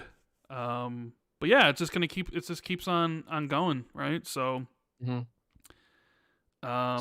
many games. No Rest for the Wicked. Too many games. Could Silksong launch this year? Dragon Age Dreadwolf. Oh, by the way, I want to corroborate Jeff Grubb. Jeff Grubb said Dragon Age Dreadwolf's coming out this year. I want to corroborate that because I heard the same thing. Oh, interesting. Yeah, but it's always a safe bet to corroborate Jeff Grubb, to be fair. So it's not really saying much. Man, yeah, so much. Like I really want to play Unicorn Overlord. It's just like I know I'm not going to get a chance because I've got two games I'm sort of slated to review, and Unicorn Overlord is like this Final Fantasy Tactics-esque kind of game from Atlas. That's going to be like what 100 plus hours of gameplay right there, man. Oh, dude, I'm just. The Flintlock, Avowed, people in chat popping off of the Space Marines 2 is this shit? Yeah, that's in September. That's September, Space Marine 2. Oh, bro. I mean, my most anticipated game is still Hellblade. Nothing is like Star Wars Outlaw is supposed to be sometime this year. I'm hopeful for that. I'm bullish on the Star Wars Outlaw. And of course, Elden Ring, Shadow of the Erdtree. In June, Diablo DLC as well. I think this year. Dude, Elden Ring, Shadow of the Erdtree. Like Elden Ring. What do you mean? I beat Elden Ring. You didn't. You cheated though, didn't you? Enough with the slander. You cheated. No, I didn't Elden cheat. Ring with cheats, bro. I didn't cheat. What cheats on Xbox? What are you talking about? Yeah, you save scummed. What I abused the cloud save so I could load up a spot so I can get a different ending. Yeah, you cheated. You void your whole playthrough. Listen, here's the only thing that matters. I beat the game and you didn't, and you had the game before me. I think I've probably got more hours in the game than you. You probably do. I think I have 70, and I beat the game. Yeah, I definitely have more. I've got 2 stages with 100 hours. Haven't beat it, cause why? Jez doesn't beat games. Hey, how's Pokemon going? People in the chat, Lucas says, wait, Rand cheated? Yeah, he modded the game and turned himself god mode. No, what I did... See, what I did was the game mode cheats and hack the console. The game has 3 endings, right? But if you pick the one ending, you can't get the other 2. But there is a way to do it, and that on PlayStation, I think it's like you put your save on a USB and you load it back up. But on Xbox, you can't do that. But you can essentially screw around with the cloud saves, where you get the achievement and then you delete the save from the console, so it downloads the save from the cloud, and then you're right back to where you were, so you can make a different ending choice and get the achievement and delete it from the console, re-download it from the cloud. I'm going to report you to Xbox about that. Yeah. And get you banned. That ain't doing anything wrong. Hacks, bro. That's not doing anything wrong. That's hacks, bro. And don't forget about all your mods to make yourself invincible, mods. So you didn't have to. Oh, and also, didn't you use a bleed build? That's basically. I didn't use a bleed build. Oh, did you use a shield poke build? No. I feel like you used some kind of easy mode build. I didn't use any. No, easy mode is magic, which is you. No, magic skill. Magic is skill mode, bro. Yeah. What are you talking about? No, I use skill two. to use vanilla glintstone. I use two pebble. huge like great swords, and I obviously use my clone with me because I got the clone. That was before the clone was. Yeah, was, you used the was clone. debu- I never. Yeah, but I mean, the tier, mimic tier. I never used that. well, It's cheating. That's because what you was never cheating, got mimic to tier. them. You didn't get that far into the game. I think I did, but I didn't find it. But anyway, Ethan says, "Rand, does Phil know about this?" I'm gonna tell Phil that you cheated in Elden Ring, bro. But either way, like some people will say that DLC for Elden Ring is the biggest game of the year, right? And you know, $40. I want to ask you, dude. The DLC has its own collector's edition. dude. I want to ask you. I don't want to ask you about this. By the What? way. Will Elden Ring be eligible for Game of the Year as a DLC? I was thinking, like, wasn't Cyberpunk Liberty's? It was best expansion or something. No, I think no. Wasn't that like put as like best ongoing game? Could you imagine if Elden Ring, like Shadow of the Erdtree, was up as like best game? You know, like could that be possible? It could be. I guess. Could be. It has a collector's edition. It's basically a fully priced title, almost. It's like $50, right? It's $40, I think. And the map is like supposedly as big as the original as well. Man, from Software, they're just killing it, man. Well, it's just Japanese devs right now. Japanese devs are absolutely on fire. You got Sega popping off. You got From Software. You got Capcom making almost everyone else look terrible. You know. Especially the Western publishers, the big publishers, you know, and then you got smaller studios like Larian, and you know, and I know CD Projekt Red, you know, tripped up a bit with this console version of Cyberpunk, and I'll always maintain that the PC version was great from launch, but you know, CD Projekt Red, I think, was gone a long way to be redeeming themselves, and they don't think they'll make the same mistakes again. Man, I just. That's the thing. Like, how can people sit here like talking about crash? There's an industry crash when all this amazing stuff's coming out, you know? And you've even got Square Enix putting out a Game of the Year contender, which hasn't happened for how long? A long ass time. Man. What, since like Final Fantasy VII Remake? Was that a Game of the Year contender? Yeah, it was nominated. Oh, fair enough. Well, yeah, I don't know. Anyways. We're gonna get back to the super chats. We got Sith Lord saying the dynamic duo are back. Hope all is well. Thank you, Sith. Fiber Frenzy, the super chat says, was gonna buy Modern Warfare 4 remastered. When is it available on Game Pass? I don't think there is a Modern Warfare 4, is there? I'm pretty sure there's only 3, and then they remade the first one. Does it mean Call of Duty 4? Modern Warfare. I mean, he says MW4, so to me that means Modern Warfare 4. There wasn't Modern Warfare 4, wasn't there? No, there wasn't. Was there not? I lose track of Call of Duty. We don't know when any of the Call of Duty games are going to hit Game Pass. We do know that they're coming.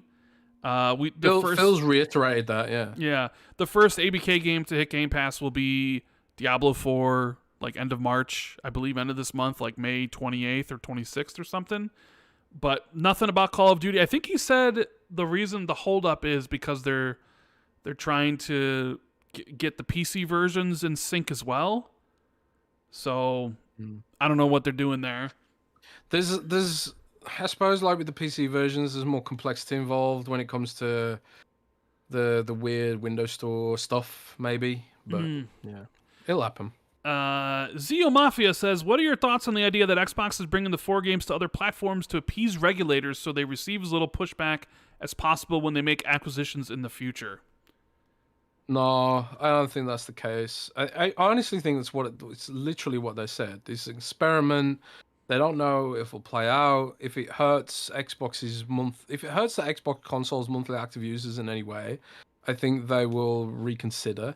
Because they don't want to kill console. Like, there's this narrative that Xbox wants to get out of console, but that's just complete bullshit. I don't know. Anyone who's peddling that is just... Uh-oh. Did we lose Jez? Money right now. And yeah, other parts of the business are growing faster, like mobile, of course. They'll be making most of their money mobile sooner rather than later. But that doesn't mean they're gonna kill console, where they also make a shitload of money and billions of dollars. So but yeah, it's exactly what they say. Like it's not the FTC stuff. It's probably, I think the FTC stuff is affecting some of their messaging potentially and stuff like that, but I don't think it has anything to do with these 4 games, and I think there will be more than 4 games, although that is pure speculation. And I feel like I have to clarify every single time when I'm speculating now. Well, because your weights carry people listen to You calling me fat? No, I'm saying you can't just it's like you and Jeff Grubb and Tom Warren and Special Nick, you guys can't just say things.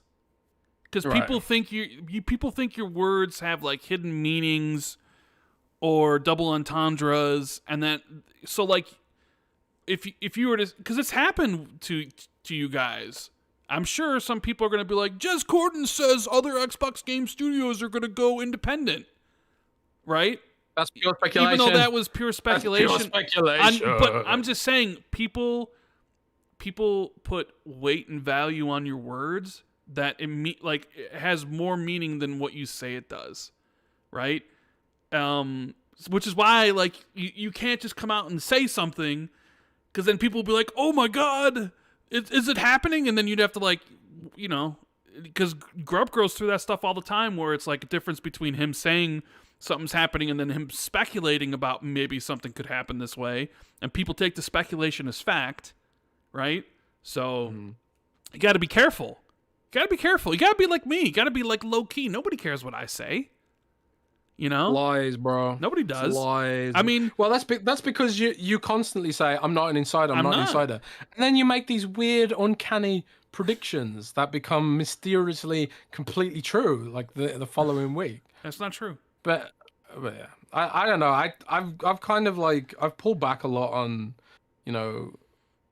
leaking upcoming stuff these days, but what I do like to do is provide inside context on some of the stuff that they don't want to speak about publicly for whatever reason. Like the industry's like super secretive for some reason, and I honestly think they needn't be. I think they could afford to be way more transparent with a lot of the way the business works. And I know you always say people don't care how the sausage is made, but I think people would appreciate a little bit more if there was more transparency about... You want even another example of that, Jez? Okay, go on. Jason Schreier posted an article about the Rockstar devs having to come back to work, right? They have to come back to the office for 5 days of the week because they're in the home stretch, and also for security reasons. And if you go look at his replies or the stuff on that thread, it's just a bunch of people being like bunch of lazy asses, because it seems like entitlement to everybody else. Like to the person who's a gamer who has to go do his 9 to 5 and hates his job and gets some escapism in a game, and he sees these devs crying about coming back to the studio.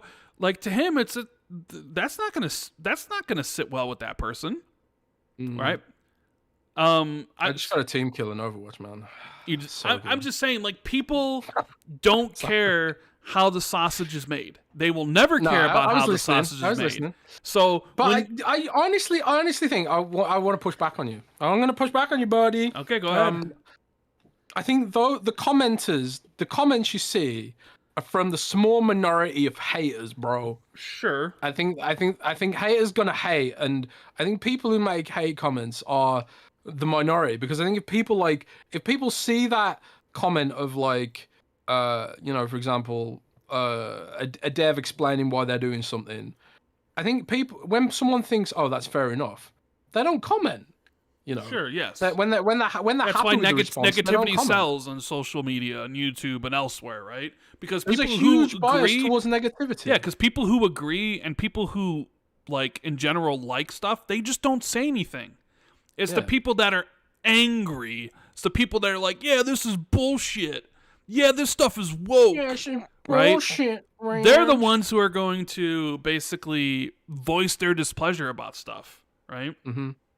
But yeah, Yeah. I'm just saying, like, nobody care. Like, those people, like, they don't care. They view that as like, oh, these guys are complaining they have to go back to the office. Fuck you. I gotta work double overtime this week so I can pay for my, my mortgage or whatever. And you guys are complaining that you can't work from home anymore. Like, cry me a river. That's how some people think, right? Because Yeah. it's I don't like, know. I wasn't really talking about that. no, I know. I was talking about like the business realities. I mean, the debate about work from home, like it's weird for me because I haven't worked from home in like I haven't worked in an office for like 11 years, but I've been there and done it. I did office work from like 19 to 26, I think, working in an office, or 27 even, because I did work two jobs for a while. I worked Windows Central and I worked for my IT job for a while. God, I had so much money when I was doing two jobs, but I was also very slowly killing myself. Um, but but yeah, negative. Yeah, I don't know what point I was trying to make. Negativity sells. Negativity. There is a bias on my social media towards negativity purely on the basis of the fact that people who are positive about something, they don't comment.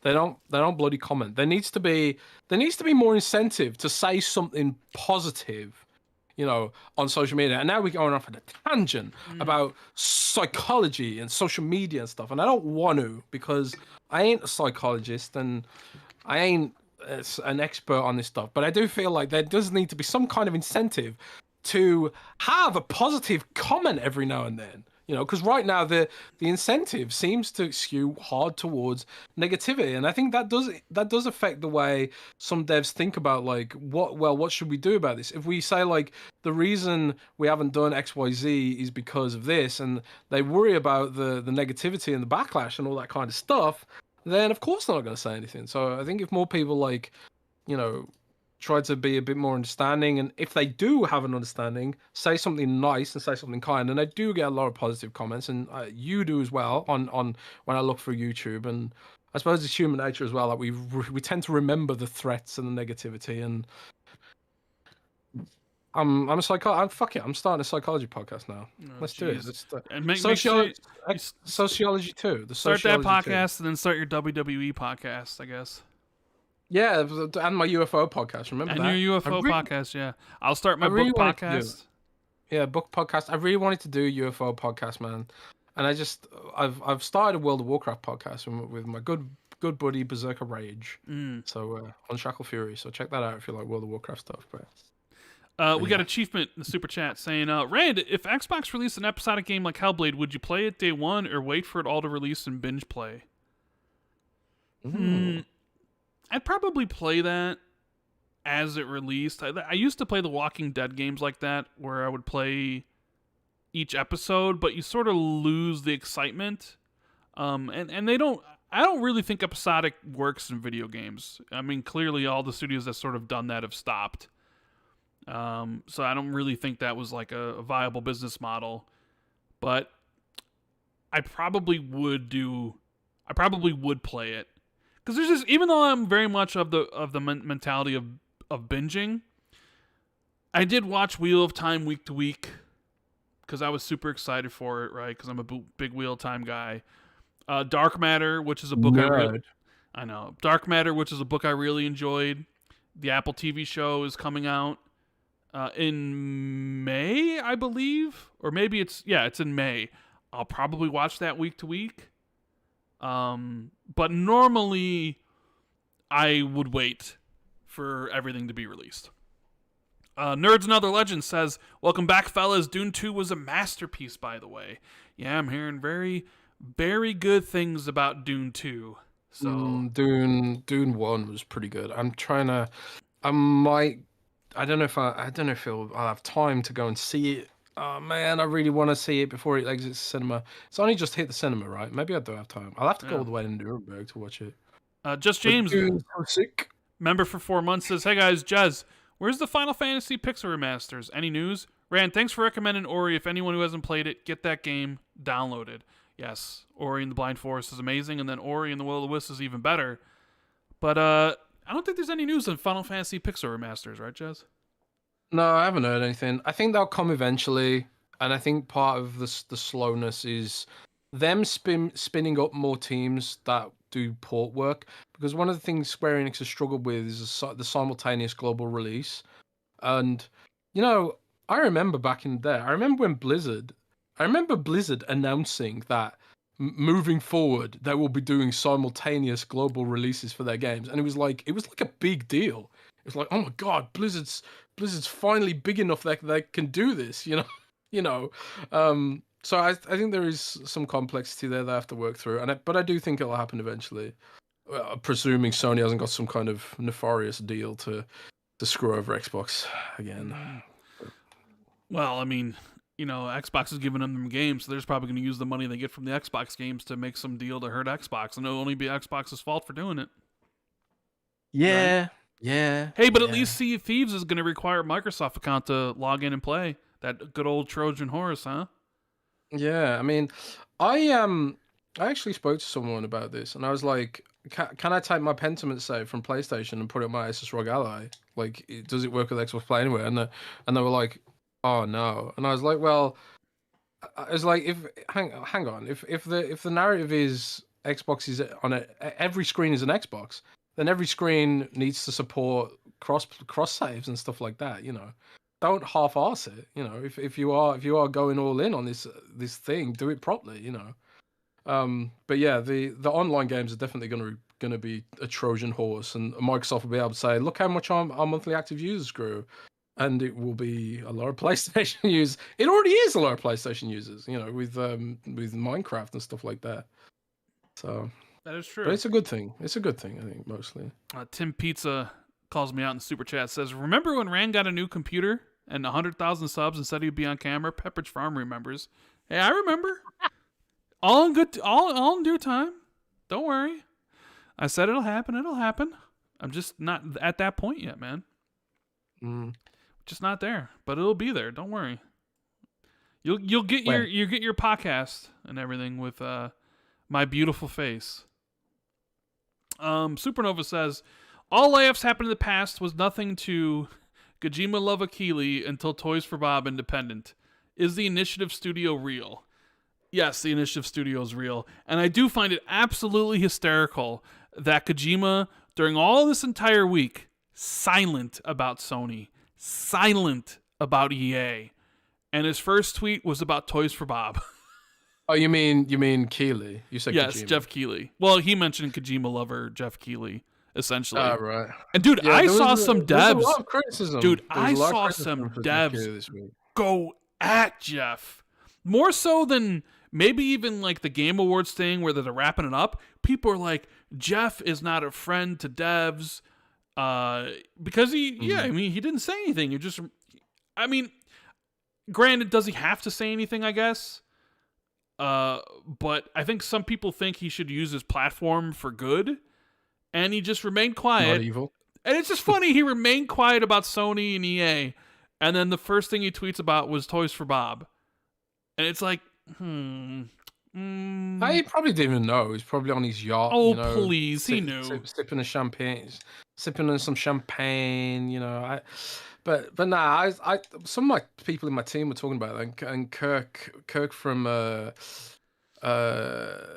GGHF, I think they're called.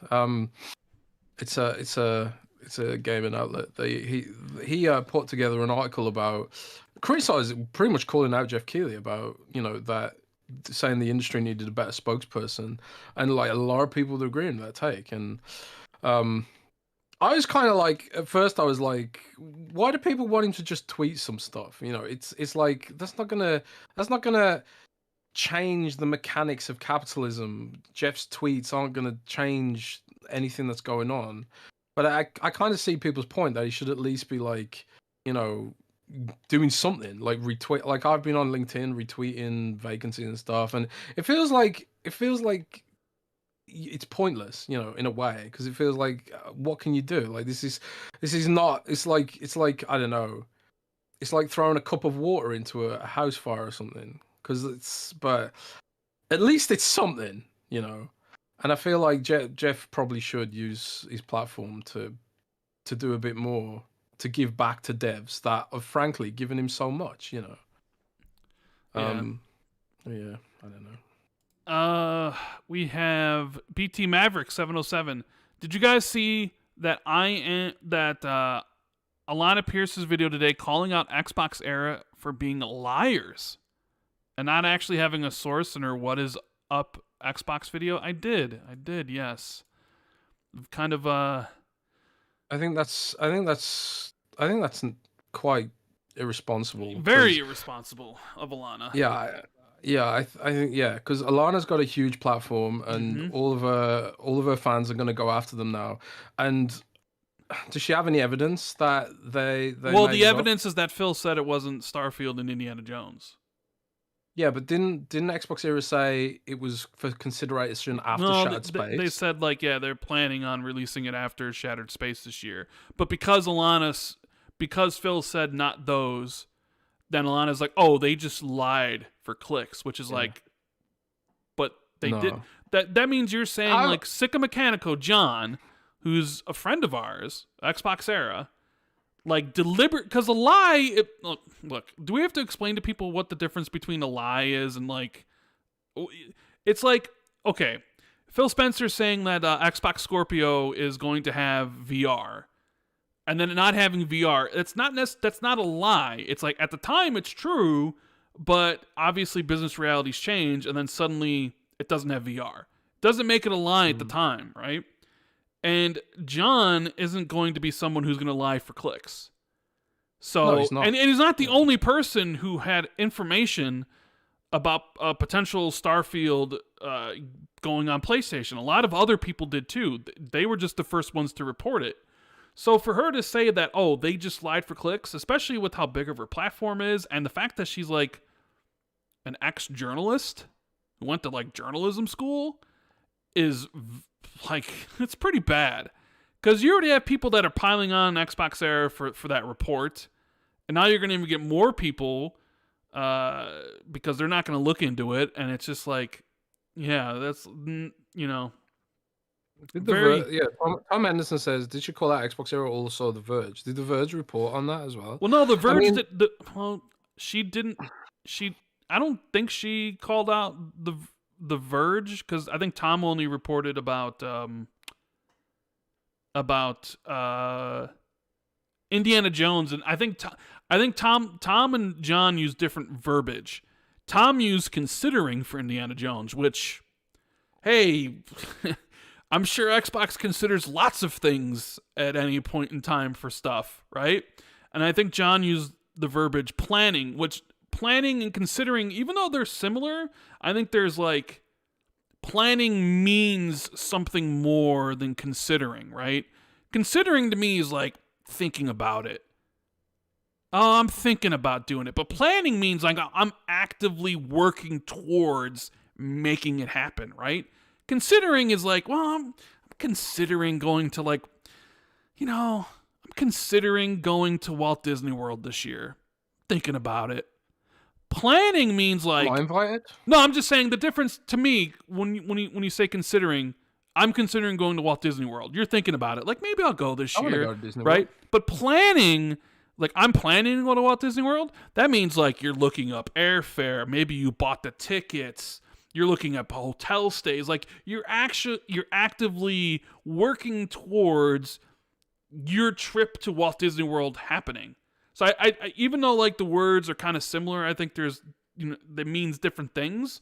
And I want to say John used the word planning in his video, but even still, John didn't say it was part of the first 4. All John said was that it might be released this year after Shattered Space, which Phil never said it wasn't going to be Starfield. Like nothing in the video says like it's not like this is never going to happen. So for her to say that, I was like, well, this is kind of uncalled for.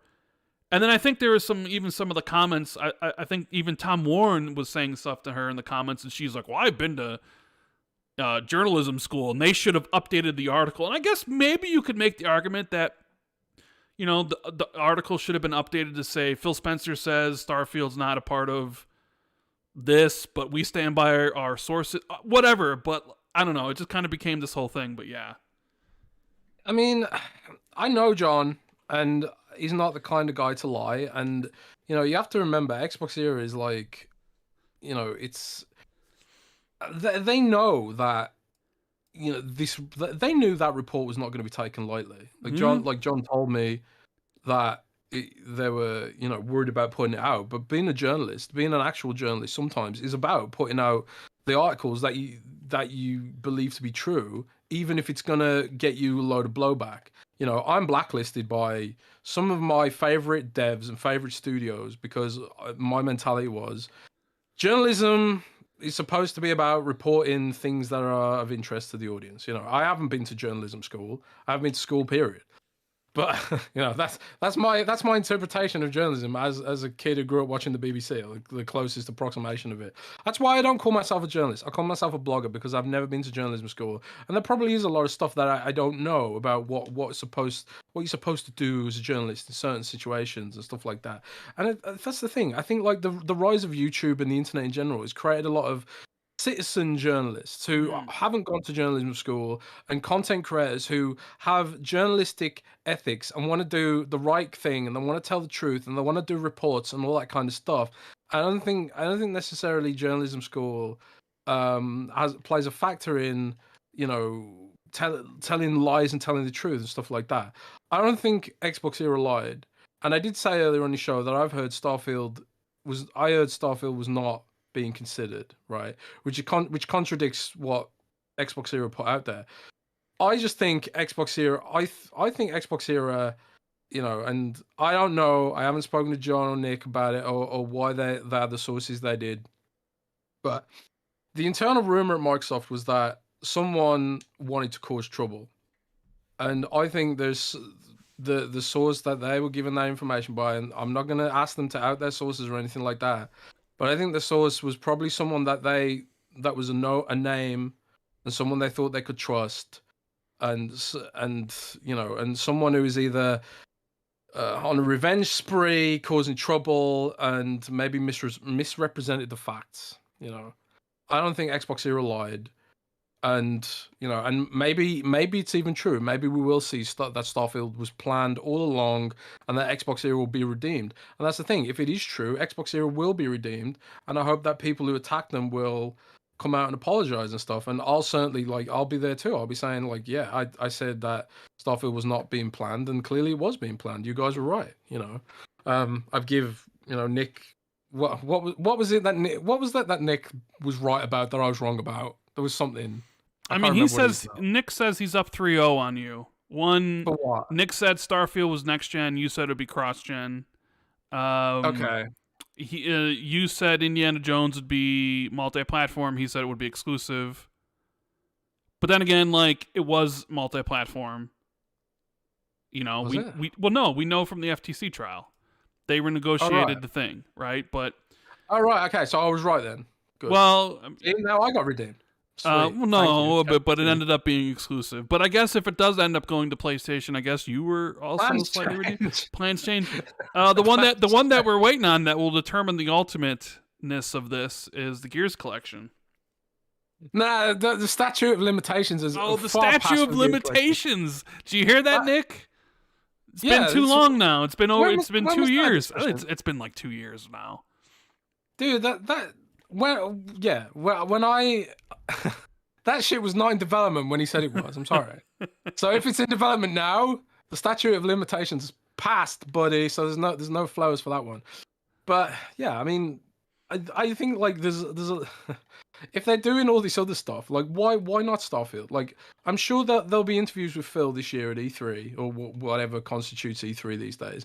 There'll be interviews with Phil, and people will be asking Phil the question, why not Starfield? Why everything else? Why not Starfield? I'm sure Bethesda are asking them too. Why Call of Duty? Why not Starfield? Why can't you telling us to make this money? Tim Stewart's giving us these targets, and then you're forcing us to hold one hand behind our back by not letting us put it on extra platforms.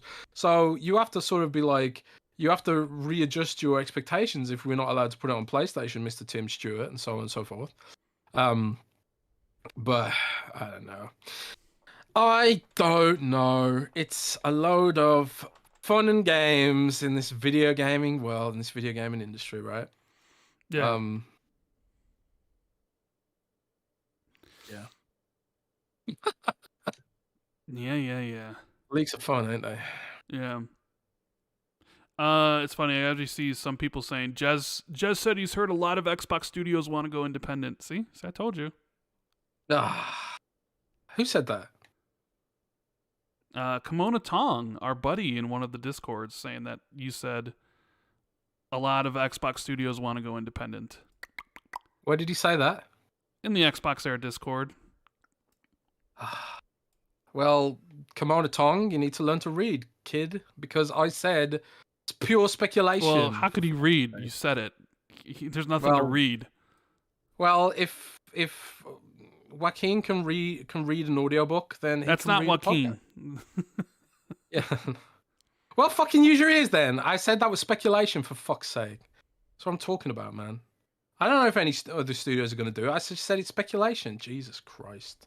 Yeah, that's what I'm saying. You can't say anything, bro. I'm salty, bro. I'm salty now. Anyways, we have Nerds and Other Legends saying Xbox had bad messaging, marketing, and PR. Do you think they're aware of it? Do you guys have any insight on how they view that side of the business? I mean, I honestly don't know. What was that one? He says Xbox has bad messaging, marketing, and PR, and do you think they're aware of it? I don't know, man. I mean, I've often sort of I've put the narrative out there that I think Xbox is kind of restricted by Microsoft's corporate thought processes on messaging, and I think part of that is a lot of what Microsoft does has to go through the legalese, and I think because it has to go through the legal department, they sort of simplify a lot of what they want to say, just because it's like, well, put out something more complicated, it's going to take 10 weeks to come back from legal and all this kind of stuff. And this is what I was sort of touching on earlier when it comes to the weird mechanics of being in a corporation.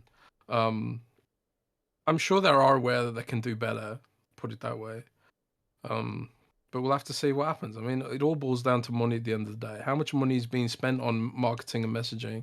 I was talking earlier about how I saw like a ton of marketing for Halo on the Paramount Plus or whatever, but I rarely see any Xbox marketing in the UK outside of that. I was quite surprised to have seen that.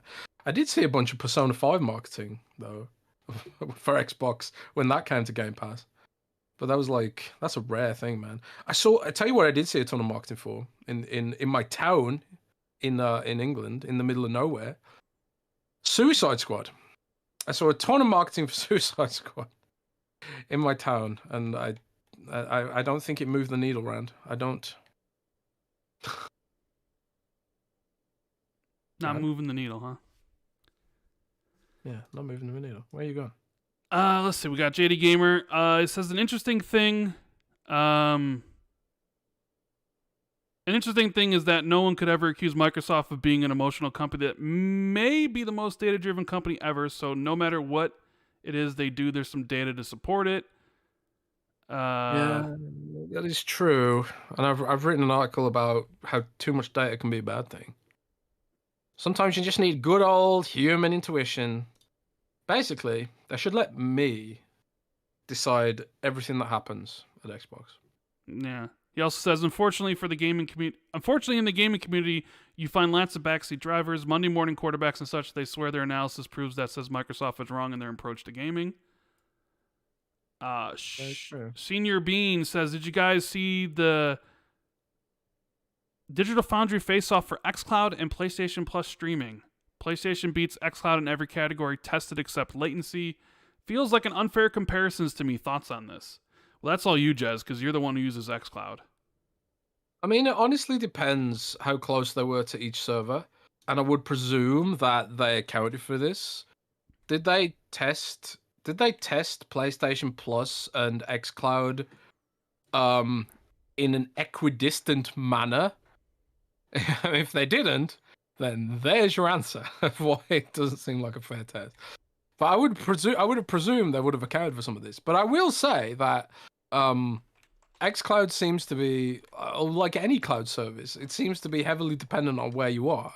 Like my setup at home right now, where I am, is amazing for xCloud. I've got my TV hardwired with a brand new category, high grade Ethernet cable plugged into a 1 GB fiber optic router. And my xCloud experience on my TV is flawless or near flawless. My Nvidia GeForce Now experience is basically almost native. It's basically like running a PC through my TV. So I think it's definitely true that xCloud is not as good as Nvidia GeForce Now. That's for sure. And I think xCloud is often susceptible to, I don't know, say environment wobbles maybe more than other platforms. But yeah, I think there's probably a lot more they can do there, and we'll just have to see what happens. I think hardware servers is a big part of it, and maybe the next gen chips that Xbox uses for leveraging cloud will probably be designed more with the cloud in mind rather than just off the shelf rehashed Xbox Series X's and stuff.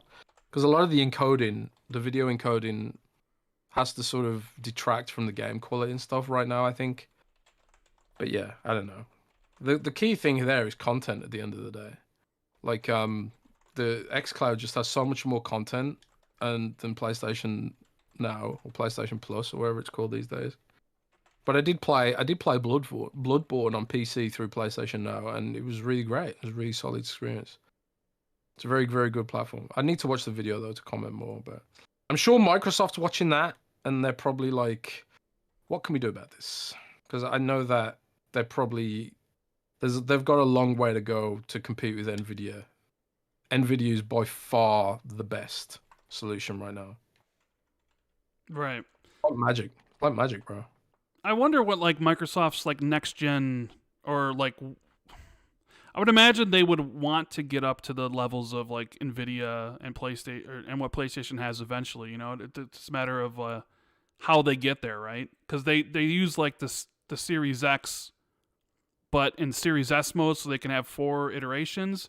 But that comes obviously with caveats. But then when you have Nvidia doing, I've talked to people who use both, and they're like, it's no comparison. Like Nvidia G Cloud is way beyond anything Xbox does, and it's like GeForce Now blows it out. The water. Blows it out of the water, and it's like, well, how long is it going to take Xbox to get to that level? Are we going to have to go into next generation when they swap in better hardware for it or stuff? You know. I mean, the thing, there are things xCloud does better than GeForce Now, and one of those is on mobile. Like if you're trying to use GeForce Now on mobile, it's a pain, and also GeForce Now, you gotta, it's harder to get into the game with GeForce Now, I would argue, because it has to spin up a server, and then the server's a PC, so then you watch Steam booting up and all this kind of stuff. It's really strange. Whereas xCloud feels like a much more native and much more intuitive experience. So I think they've really nailed the experience of xCloud more so than the other platforms, and they've really nailed the content. They just need to nail the tech. The tech needs to catch up, and then it'll be the best, I think. Right. We have Andre. He says, let this humble super chat be my love letter to The Outer Wilds, a masterpiece which only flaw is that it can only be experienced for the first time once. Rand, trust me, as a sci-fi aficionado, you don't want to miss this one. I mean, it's on my playlist for sure. And thank you for the code. He sent me a code earlier, so at some point I want to play that game. Donataku says TFB isn't forced to work on COD, and there's less chance of new entries in this dumpster fire Crash and Banjo franchise. It's a win for everyone. Chris R says, do you think there's any hope that Final Fantasy VII Remake and Rebirth ever make it to Xbox? I think there is. But I won't say more than that. Because Cam and a Tong from Xbox Era will probably tell everyone that I said it's definitely coming. I wouldn't say that, Jez. What? Say what? Well, I mean, about like that, about, look, the Final Fantasy situation is weird because I think 16 will come at some point, but nobody knows how ironclad the contracts are for Final Fantasy VII Remake or Rebirth or the third one. It's like, so Could it come? Maybe they have to wait until all 3 games are out, which if that's the case, then you're looking at probably 4 years from now in 2028, and at that point, do people really even still care? So I don't know. I would like to say it'll happen at some point. I'm much more optimistic that Final Fantasy 16 happens than remake, but I think I do think remake and rebirth will happen. I still don't think it's going to happen anytime soon, but it's just we haven't seen the contracts with Sony, so yeah. I don't know. Who knows? Anyways, we have JD Gamer. I don't think Microsoft is wrong with their idealistic approach to gaming, though sometimes I question their plans' execution. With that said, great show. Thank you. Achievement says, who do you think could get spun off as independent next? Arcane? Maybe that's why there's no platforms of Blade. Are studios not happy? I mean, I don't think there's no reason to speculate about any of that stuff because, who knows if it ends up being true because it's just speculation. Pure speculation. I really, really want to reiterate to anyone in Xbox Era Discord, that was pure speculation, and I thought I made that clear, but apparently I didn't. It was pure speculation. Yeah.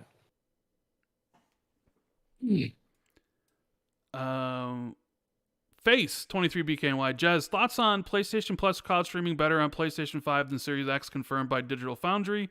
xCloud doesn't even 4K streaming yet. So, yeah, we kind of talked about that already, right? Yeah, I mean, you gotta remember, Sony purchased a mature cloud gaming service to power theirs, which is Gaikai or whatever.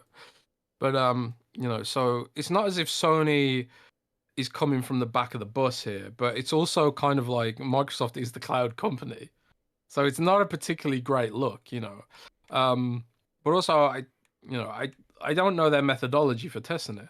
I suppose I could try and do my own tests in terms of latency and measuring it and stuff like that. But I kind of feel like you'd need like a high-speed camera in order to do that and sort of try and measure and then you got things like the stick dead zones and stuff like that. I suppose you could do the tests on PC and stuff like that.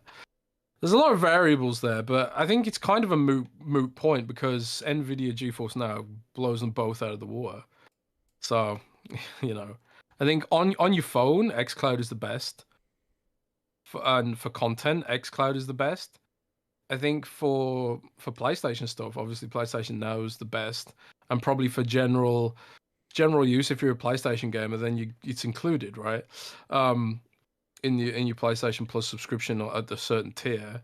But I think if you're actually serious about cloud gaming and want to use it actively on a TV, there's no choice. You've got to Ethernet hardwire into your router and then use GeForce Now because it absolutely destroys everything else. And also does it have PC Game Pass now as well? I think GeForce Now. I think off the top of my head. I don't know. I think it does. Maybe someone in chat can remind me, or it's gradually rolling out or something like that. Actually, I just boot it up and have a look. Let's have a look. But yeah, continue. RDX Unfed says, if you had to bet, will Xbox Next Gen launch in 2026? How realistic? They should have funded, not let go of Toys for Bob. Aaron Bushnell is a hero. Are these super chats or? Yes. Yeah. I don't know who Aaron Bushnell is. I don't know. I mean, it seems like the Xbox is going to be 2026. That's what all the rumors point to. How realistic is that? I would imagine at some point, either late this year or next year, somebody will come out with the documents for it or the code names and stuff, because everything Xbox always ends up leaking for the most part, right? So I would imagine that stuff would leak too. But yeah, I want to talk about the EA layoffs because this is kind of a big, I don't know, part of what happened this week, a big turning point in the industry. A lot of people maybe have finally come to realize that things need to change. The AAA video game may not be the most sustainable model there is. Because EA had to lay off 670 people. They shut down a studio they just founded in 2021, Ridgeline Games, which was making Battlefield single player experience. So they haven't even put out anything yet. They shut them down. Yeah. And they canceled Respawn's first-person shooter Star Wars game, the Mando game that Tom Henderson, I got my Toms mixed up there for a second, had leaked like the previous week. And now that game's canceled, which is disappointing because Respawn, in my opinion, is one of the few studios that does everything right. I'm always excited for a Respawn game. And it was like, okay, yeah, that sounds super cool. A Mando game, fast-paced action, fast-paced first-person shooters, as a Mandalorian bounty hunter. Like, okay. But nope, that game's canceled. Then you have EA even saying that they're going to move away from licensed IPs. In fact, I think they even said like licensed IPs really won't have a place in the industry moving forward. They're going to focus on owned IPs. You know why they said that, right? What, because of the soccer game? They ditched the FIFA license and it's still sold as well as it did with the FIFA name? And they're just like, why did we ever waste money with that license? No? No, what they're thinking is Disney just cut a deal with Epic Games, and now we're going to be building games that'll help Epic Games. That's what they're thinking. What? Oh, so... Wait, say that again? They're thinking, hang on a sec, we're making Star Wars games. Right. When Disney have just basically... Disney signed a deal with Epic Games, right? So we're going to be making Star Wars games that help promote games that Epic Games are going to be putting out. So they're basically like, we don't want to be involved in this anymore because, well, it's just, again, speculation. But that's the first thing I thought was they don't want to be in bed with Disney anymore because of this Epic Games deal that's got going on. But hey, could be wrong. I don't know for sure if that's the case. Again, speculation for anyone listening who wants to misrepresent what I said. Thanks. Mm. I mean, I guess. Well, here's the thing. I don't think EA ever really liked that Star Wars 10-year license that they got. I remember hearing that Andrew Wilson wasn't really a big fan of that. And we didn't really get that many Star Wars games anyways. So I wonder if they just think, all right, we're moving away from those things.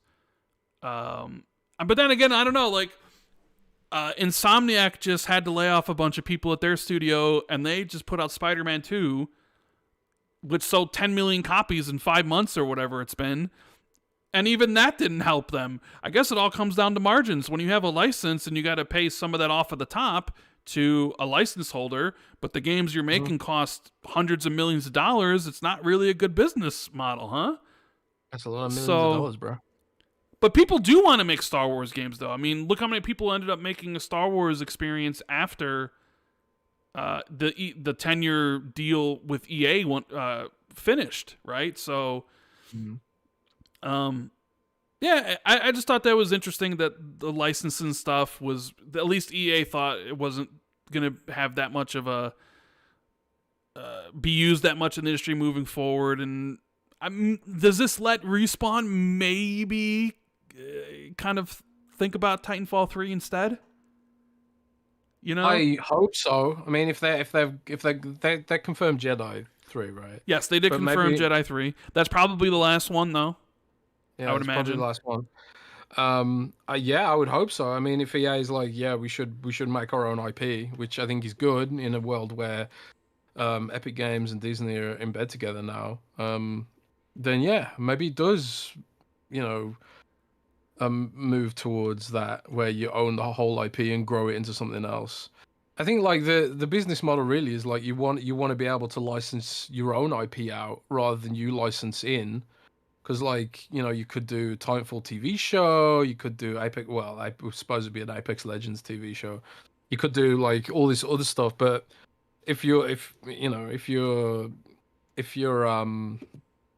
EA, you can't exactly go and make a Jedi Survivor TV show without Disney's input, right? or at least they'll be taking the lion's share of it.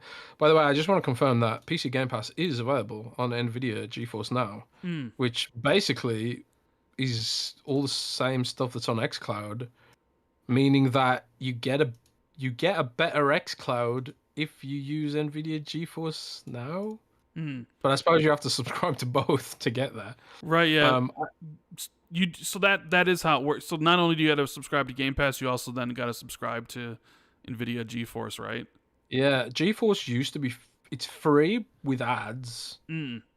But yeah, it's free with ads, but yeah, if you want to get like the best experience, you do have to pay quite a lot. It's not cheap. It's not cheap, bro. Okay. So, we got a super chat here from Angel who says, "Hey, just popping in to ask a question. When Phil said the ABK deal will accelerate their plans, we all believed it meant to invest in mobile PC. But were there the true intentions to go third party?" No, they're not going third party. Well, no, I mean, I think he's meaning like, did they always have plans to essentially start thinking about putting their games elsewhere? Not like, oh, we're going full third party, but... And that's kind of what I said to you earlier. Like, if they never bought ABK... When did they start? If they never bought ABK and they stopped with Bethesda, do we think that HiFi Rush and all these other games are launching on PlayStation right now? And I don't think so. I don't think so. I think it's because of ABK that these plans, as Phil said, were accelerated.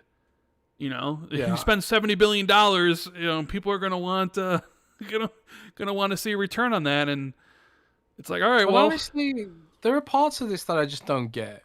Like I say, like the Pentiment's not gonna make any money, so why do that in the first place? Maybe that's to like, Josh Sawyer is an auteur, right? He's an artiste. Yes. Maybe it's like, hey, we'll do you a solid and we'll put Pentiment in more places, even if nobody's really gonna buy it. Yeah, I mean, maybe Josh Sawyer happy. I was speculating, yeah, but maybe it's like, hey, you do this, maybe you work on a Fallout game for us. I don't know. Yeah. Right? Richie says, fanboyism is a disease. Last week it was my physical media to measuring phalluses via cloud streaming now. It needs to stop. I understand physical media is like a big market, or it's a market, not that big anymore. And I understand there are people that want to like physically own their stuff. I'm not one of them. I'm perfectly happy with everything being digital. But I do feel like you can't just give up the physical market, even though it's shrinking all the time. I do think there is I do think if you give it up, because I know like there's thought like, well, maybe Sony and Microsoft might give up the physical market, but I don't really see Nintendo ever giving up the physical market. So you sort of just hand it to them in a way. But maybe it's like, well, we don't really care about the physical market like that anymore. Or maybe if like both of them do it, it's kind of like 2013, where maybe Microsoft thought Sony was doing a DRM thing, so they were like, all right, well, let's announce this, and we're all going to do it at the same time, and then Sony... Because there always was that conspiracy theory, remember? That Sony was also doing a DRM thing, just like Microsoft was, and then they saw the backlash, and then they were like, oh, hell no, we're not. And Microsoft went along with it? You mean totally true and accurate conspiracy theory? I mean, who knows if it is. Nobody's ever said it anyway, if it was true or not, but maybe someone should say it. Maybe somebody should. We should get a Jason Schreier article about that. I mean, I don't know. Yeah. But I see all the time people worried that like physical is going to go away, and it's like Xbox is already 80% digital, 85% digital. Yeah. I mean, they sort of mentioned that they're still supportive of physical, but that doesn't mean like they're going to always support physical. I think they will support physical in the same kind of way that today you can buy an external Blu-ray player for your PC or your for your laptop. Like I can't remember the last time I owned a laptop that had a disc tray. Like laptops have been all digital since God knows when, and it's just because it's convenient. People want convenience, you know. I always see it in the news, like about how like the UK high street is dying and all the shops are shut, and in the north of England, and basically London's the only place where you can go to buy anything physical these days. And it's like, yeah, but that's because everyone started buying everything from Amazon, and you know the market gave people what they wanted, you know. So I suppose like if people genuinely don't want to see physical go away, like you need to buy your physical discs and advocate for it as much as you can, you know, I guess. Yeah, but the thing is I though. don't want to see physical go away, but I also don't want to buy physical discs. So what? So what the hell, man? The thing That's is, like, people always physical say discs. vote with your wallet, right? You need to vote with your Mm-hmm. wallet, but people do vote with their wallet, and they're voting for digital essentially. Yeah. Like the voting's been going on for a while, and the It's answer. Steam. It's Steam that's really started this, man. Yeah, I mean, I remember when I got Half-Life. I remember when I got Half-Life 2 from the store, a physical disc. Half-Life 2, and I never played Half-Life 1, but it was the first game I played that was like, okay, you got to download Steam to play this, and I was like, what the fuck is this? I got to download Steam? That's bullshit, man. Because like up until then, I'd been like playing like DRM free games on disc, and maybe this will upset Tim Sweeney, but Tim, me and my friends between us, we owned one copy of Unreal Tournament '99, and it had no DRM on the disc whatsoever, and you could literally just copy and paste the files off the disk and put it on your friend's hard drive, and they'd be like, "Oh yeah, it works." So like my entire friend group at school were trading around this one copy of Unreal Tournament '99 with no DRM, just copying the files onto the PC. It was crazy. But like Half-Life 2 put a stop to all that silly shenanigans. It was like, okay, well now you've got to have an account, and the game's going to be tied to your account, and you're going to love it. And I remember there was pushback, man. I remember there was pushback at the time, but it didn't last very long because it was damn convenient. And now Steam is the de facto king of all things gaming, apparently. So DRM, bad unless Steam does it, right? yeah, Right, Rand? right, right. RDX Son of Fett says, "What do you think happens with Spider-Man? Disney owns the game's IP. They're not happy with sales, and Sony talked about thin margins. I mean, I don't know. I don't know what's going to happen with Spider-Man. I would imagine Sony's going to want to keep that, tightly to themselves. But speaking about Sony, they also laid off 900 people, or 8% of their workforce. They shut down London studio, and they had a lot of redundancies over at Firesprite, because I always get it like Firesprite and Firewalk. Firesprite was the one that did Horizon VR. There's even some talks about how it was a toxic workplace over there. I saw like a GameIndustry.biz piece. They canceled some games, apparently. One of them being the Twisted Metal remake, or the new Twisted Metal game. Apparently got canned. Service game, right? I think so. I think it was a live service game. They talked about how like they have to like they have to kind of like re-look at how they do their single player experiences. Because they mentioned they love doing them and stuff, but they need to like reanalyze how they go about them, which means to me it's like, yeah, these things cost too much and they take too long to make, and the margins are super thin on them, and we can't have that anymore, right? So I don't know. I mean, I know it was kind of like, remember we talked about before, like what really helped the Xbox podcast? It was like, oh, because the day before there was all that Sony news, the bad Sony news, that kind of was like, oh man, yeah, Sony's kind of in a, they're not really actually doing the best either, and Microsoft had layoffs. Microsoft must have been really happy about that. Microsoft had layoffs last month where they laid off 1,900 people. And now Sony, who last quarter made, I think, more money than they ever made before in their history. PlayStation, like, I forget, it was like a record. But because their margins are so low, they're not getting to keep a lot of it. And the CEO who's now in charge of it is like wants to change that, and it's like, well, how do you do it? And it's like you're gonna have to cut game budgets, and you're gonna have to find new audiences, and they're talking about like really going to PC and mobile. There's some people think they want to go to Xbox, or at least they mention like other platforms, like it means Xbox. And maybe that's the case. Like, who knows where the industry will be in 10 years? I think like before you really consider Xbox or Switch as a landing point for your games for extra revenue, you probably want to explore day one on PC first, right? Where everything of yours is on day one on PC before you just immediately jump to another, like supporting your. Helldivers would do so well on Xbox, bro. It would. But, you know, I don't know. Would that ever happen? Could that happen a year from now? At that point, it's like, maybe you should have did it day one.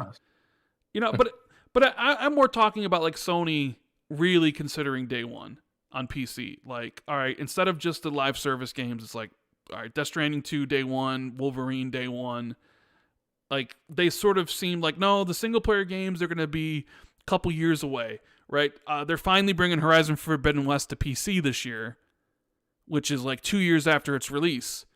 I sort of wonder by the time we get to the next Horizon, if that game's just day one on PC. And if Sony's just going to really kind of like, well, if we need to have these budgets the way they are, we're just going to have to embrace PC. And maybe they don't have the console sales slow down like they think Xbox might have. You know, because I think being day one on PC definitely probably negatively impacted Xbox console sales to a certain degree. I don't know how much, but I think it did have an effect. But with PlayStation being like the casual choice for gaming, maybe it doesn't impact them as much. Maybe people just like, oh, I'm going to get Little Billy a system. I'm going to get the PS5, you know, and it's just Little Billy. I'm just saying, you know, it's not really because of its position of being the preferred platform for a lot of people. It doesn't really have to. Maybe the console or maybe the PC stuff really doesn't bite into them as much as it bit into Xbox at the time. So what are your thoughts on all the PlayStation stuff?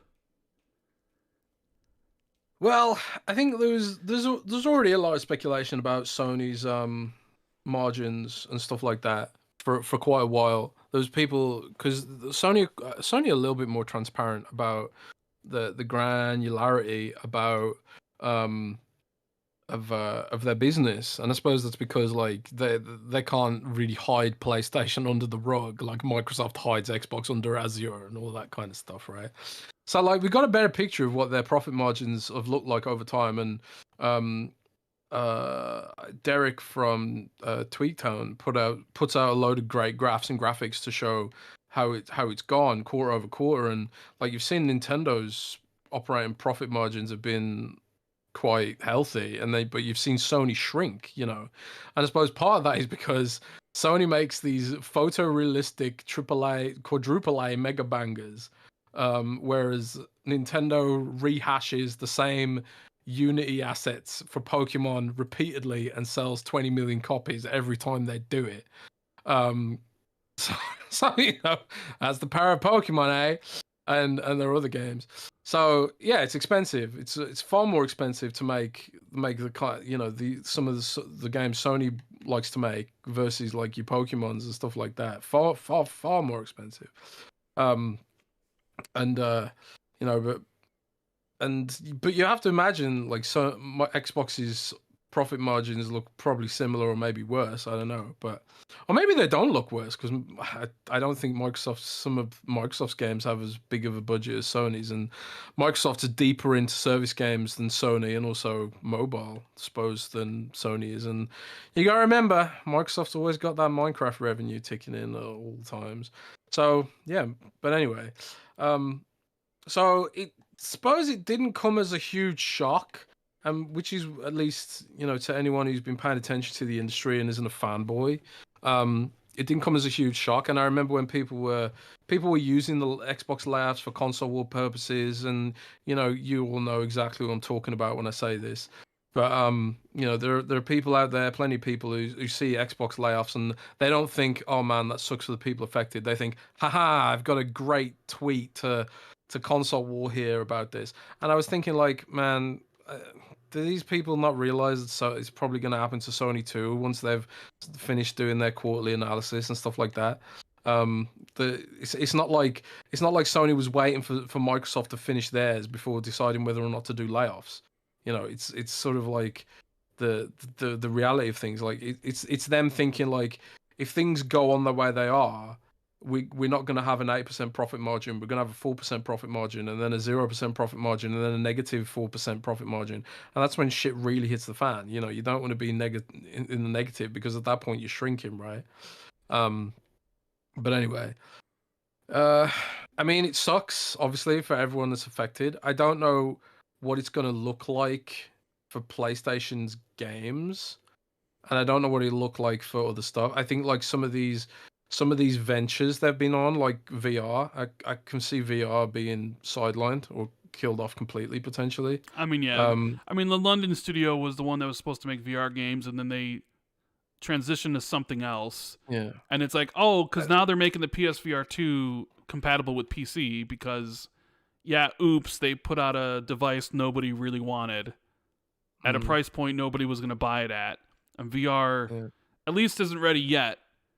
And I think that was a huge drain on them too. So it's no surprise that, like, oh well, you're getting shut down, and Fire I think Sprite. they really can't compete with what Meta's doing, and Meta's like all in, like they are so hard all in. They're spending billions and billions and billions of dollars.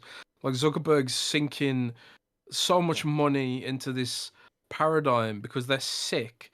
They are sick to death of having to tunnel through Apple and Google's store rules to make any money. So it's like, we want to own a hardware endpoint of our own. So they kind of have no choice but to do this. But PlayStation definitely has a choice about whether or not to do VR, or at least that's their perception. And right now, Meta has completely cornered that market. They've completely cornered that small nascent market with they've got the best software support. It's already fully compatible with PC, and they've got way more iterations of the software. And I kind of love that Sony did that innovation. And recently when I was at the doctor's, Rand, I saw I don't know what kind of device it was. It was some kind of medical device, but it had a scanner with a camera in it. And if you, like, looked through the glass, there was a little Xbox logo in there. And it was I don't know what it was, but it was some kind of scanner that was using an Xbox Connect plugged in to this machine. I was thinking, that's so funny where Xbox Connect has ended up after originally being, some kind of gaming device. Like, I do love, as a techie, I do love that Sony tried, to do this hardware innovation stuff, but they don't have the infinite money that Facebook seems to have to play around with this stuff. If they're not servicing their shareholders with fat profit margins, and also Facebook has all the data, which they can sell to produce AI stuff, and there's all this AI hype right now. But it just sucks for the people affected. That's the only thing you can really take away from all this, And I don't think Sony's in trouble any more than I think Microsoft's in trouble. I don't think the industry as a whole is in trouble, and that won't be much comfort to anyone who has been laid off. And but like, I think the whole economy is in this weird place right now. And like, Tom Warren's hanging out in chat, and Tom probably knows, like I do, that or any YouTuber or content creator knows, like I do, like, January ad revenues are not looking that hot for publishers right now. You've seen, like, publishers laying people off left, right, and center. And you look at the YouTube stats and the ad revenue goes down in January and stuff like that. And it's a weird economy. People aren't spending money, And I think it was Matt Piscatella from Sakana MPD, formerly MPD. They were up on Twitter talking about how, I think it was them. It was talking about how the amount of hours people have been spending on console has decreased, as competition from other forms of media has eaten into that stuff, binge watching Netflix or even stuff like TikTok, swiping through TikTok or YouTube Shorts instead of playing a game, And you yourself said this week, Rand, you didn't feel like playing any games. What were you doing instead? You were probably browsing TikTok. I do not. I don't have We TikTok. we all know how much you love TikTok, and you were doing that instead of gaming. So you are killing the game industry. Thanks a lot, Rand. I do not. I've never downloaded TikTok on any of my devices. Oh, on your iPhone. Nope. God. Nope. Don't have it on my iPhone. Nope. Sorry. Yeah, I don't know.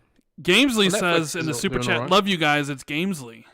There you go. One of the hosts of the Xbox Series podcast with Asa and Deadly Headley. Hey, Gamesley. Oh, was that the guy whose name you forgot? Yes, and I apologized. Terrible person. I'm very terrible person. Banana Peel Jack says, "Random. I am also irrationally annoyed by you not using your 4090. What can we do to get you to play Cyberpunk on PC and put that 4090 to work?" Yeah, goddamn. Path tracing, man. You should at least give it a go. Yeah, To have a look at it. Let me Take just a go screenshot. buy Cyberpunk on my PC, even though I own it on my Xbox. Let me just. You just use your millions. I don't YouTube have no millions. millions. YouTube millions, bro. I wish if I I had know that. everyone with 100,000 subscribers is basically a millionaire on YouTube. Yeah, that is so far from the truth. You get $10 per. You get $10 per subscriber, right? I wish that was the case. Yeah, people did get. I mentioned that on Xbox era, like people were upset that I have a 4090 and I'm not playing anything on it. They're like, "What? How dare you?" I'm like, don't really care to play on PC. Sorry. Why'd you buy it? Oh, because I needed a tax write-off and I needed to upgrade my PC. Well, you could have got a cheaper one. I could have, but then I probably have to upgrade sooner, and I wanted to upgrade as late as I possibly could. So You want something that'll last you forever. I wanted something that would last me like 6 or 7 years. Plus, it was on sale for Christmas, and it was like, all right, well, I need to do this. So I was reading about the RTX 5090 today. yeah, what is that thing going to cost? Like $2,500 or something? Jesus. Well, apparently it will probably only be available to companies to start with, or something like that, like an AI sort of processor or something like that. I don't know, man. It's all weird and crazy right now. I'm so sick of this AI craze. Are you sick of AI? I'm sick of AI. I have AI muted on my timeline on Twitter when I go on there. It's one of the words I have. It really does feel like banned or whatever, turned off for notifications or whatever. So I don't see AI stuff on my timeline. I hate to say this, but it feels like a bit of a bubble to me. And maybe I'm being really short-sighted here, but every time I try and use AI for anything productive, it just fails me. I'm like, can you shorten this text into a YouTube script? I remember talking about this. I wrote an article and I was like, I wanted to turn the article into a shorter version that I could use to make a YouTube video out of it, like a script, like rather than having to rewrite it myself. And the AI just injected a load of random stuff about a random game I wasn't even talking about. And then like the other day, I took a photo of a tree, and I asked Microsoft Copilot, can you tell me what tree this is? And it was like, oh yes, it's a green tree. I was like, oh, great, that's really, really useful, So I haven't figured out what the point of it is yet. And I hope it gets better over time. But it's also like, won't it need more processing to get better over time? Don't you eventually get bottlenecked by the amount of electricity this bullshit uses? I just kind of feel like it's just ridiculous at the moment, the amount of hype it's driving. But maybe I'm wrong, man. Maybe I'm wrong, baby. I got him for a Sopa King. And the super chat says, I think Sony is more in trouble people think because they have 3 loser business sectors in movies, music, and TV. People need to remember PlayStation subsidizes. I mean, that PlayStation is more important to Sony than Xbox is to Microsoft, that's for sure. Yeah. I think Sony smartphones. Sony makes phones. I think it's just going to require them. I think really what they're going to have to do is like shorten game dev cycles with smaller budgets.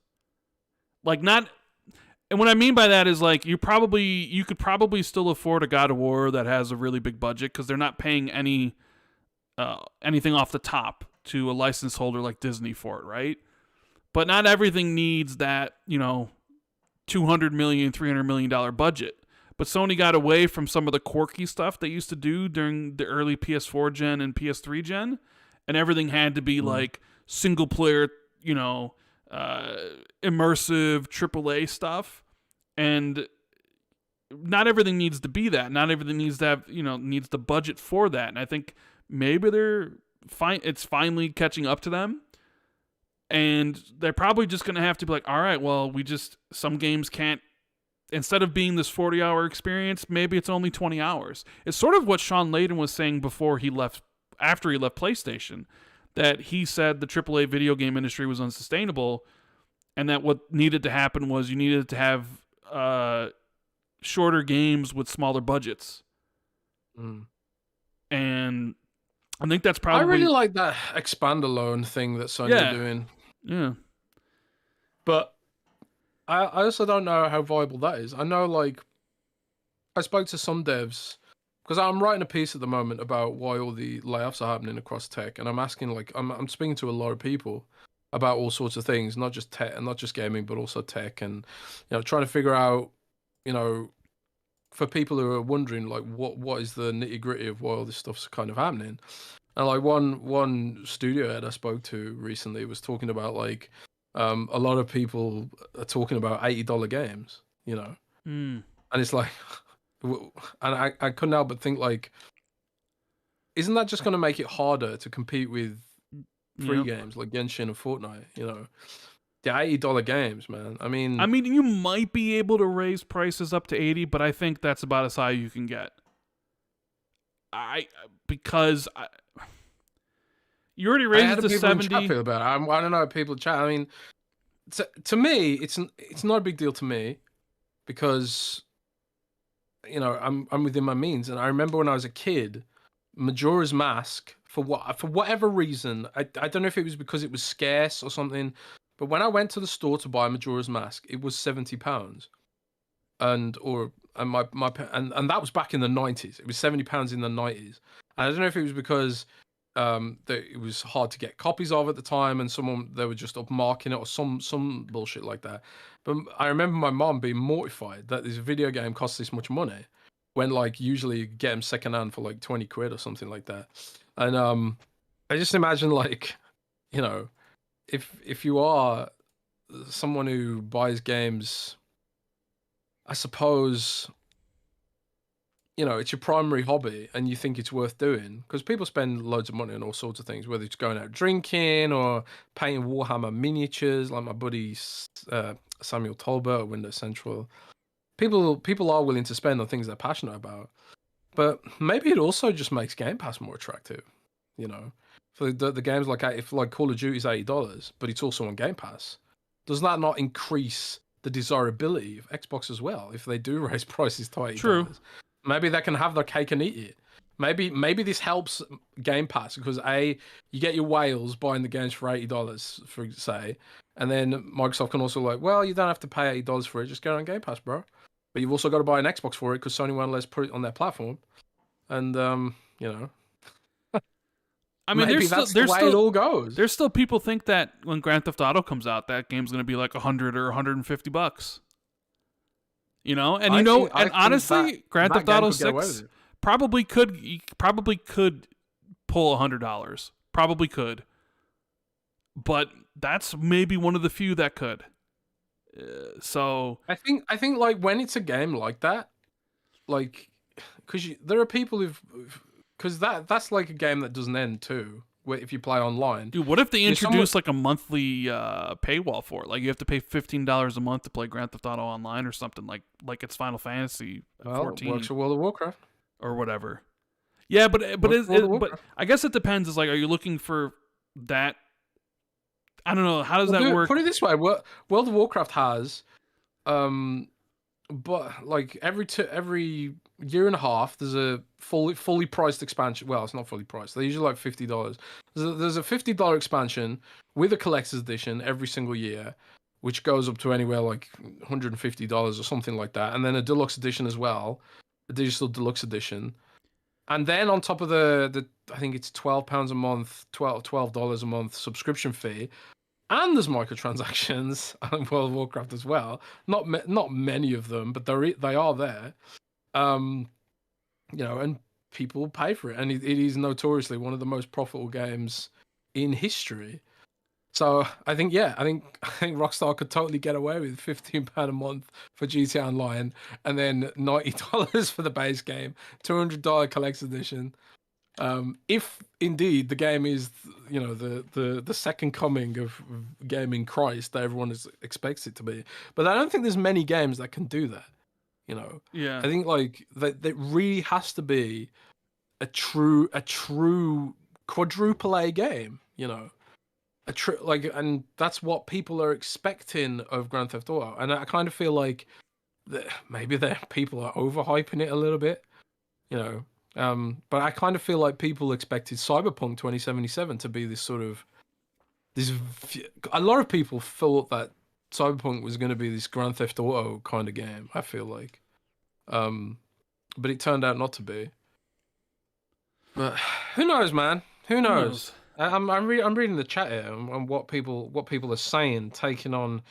I wonder if like when we start like the PS6 gen, if they do raise prices to $80. I mean, I don't know. In chat.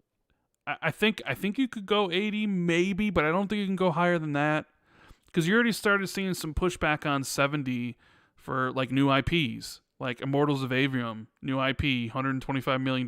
Nobody bought it because like it's very, you're just like, do I want to spend $70 on something I don't know I'm gonna like?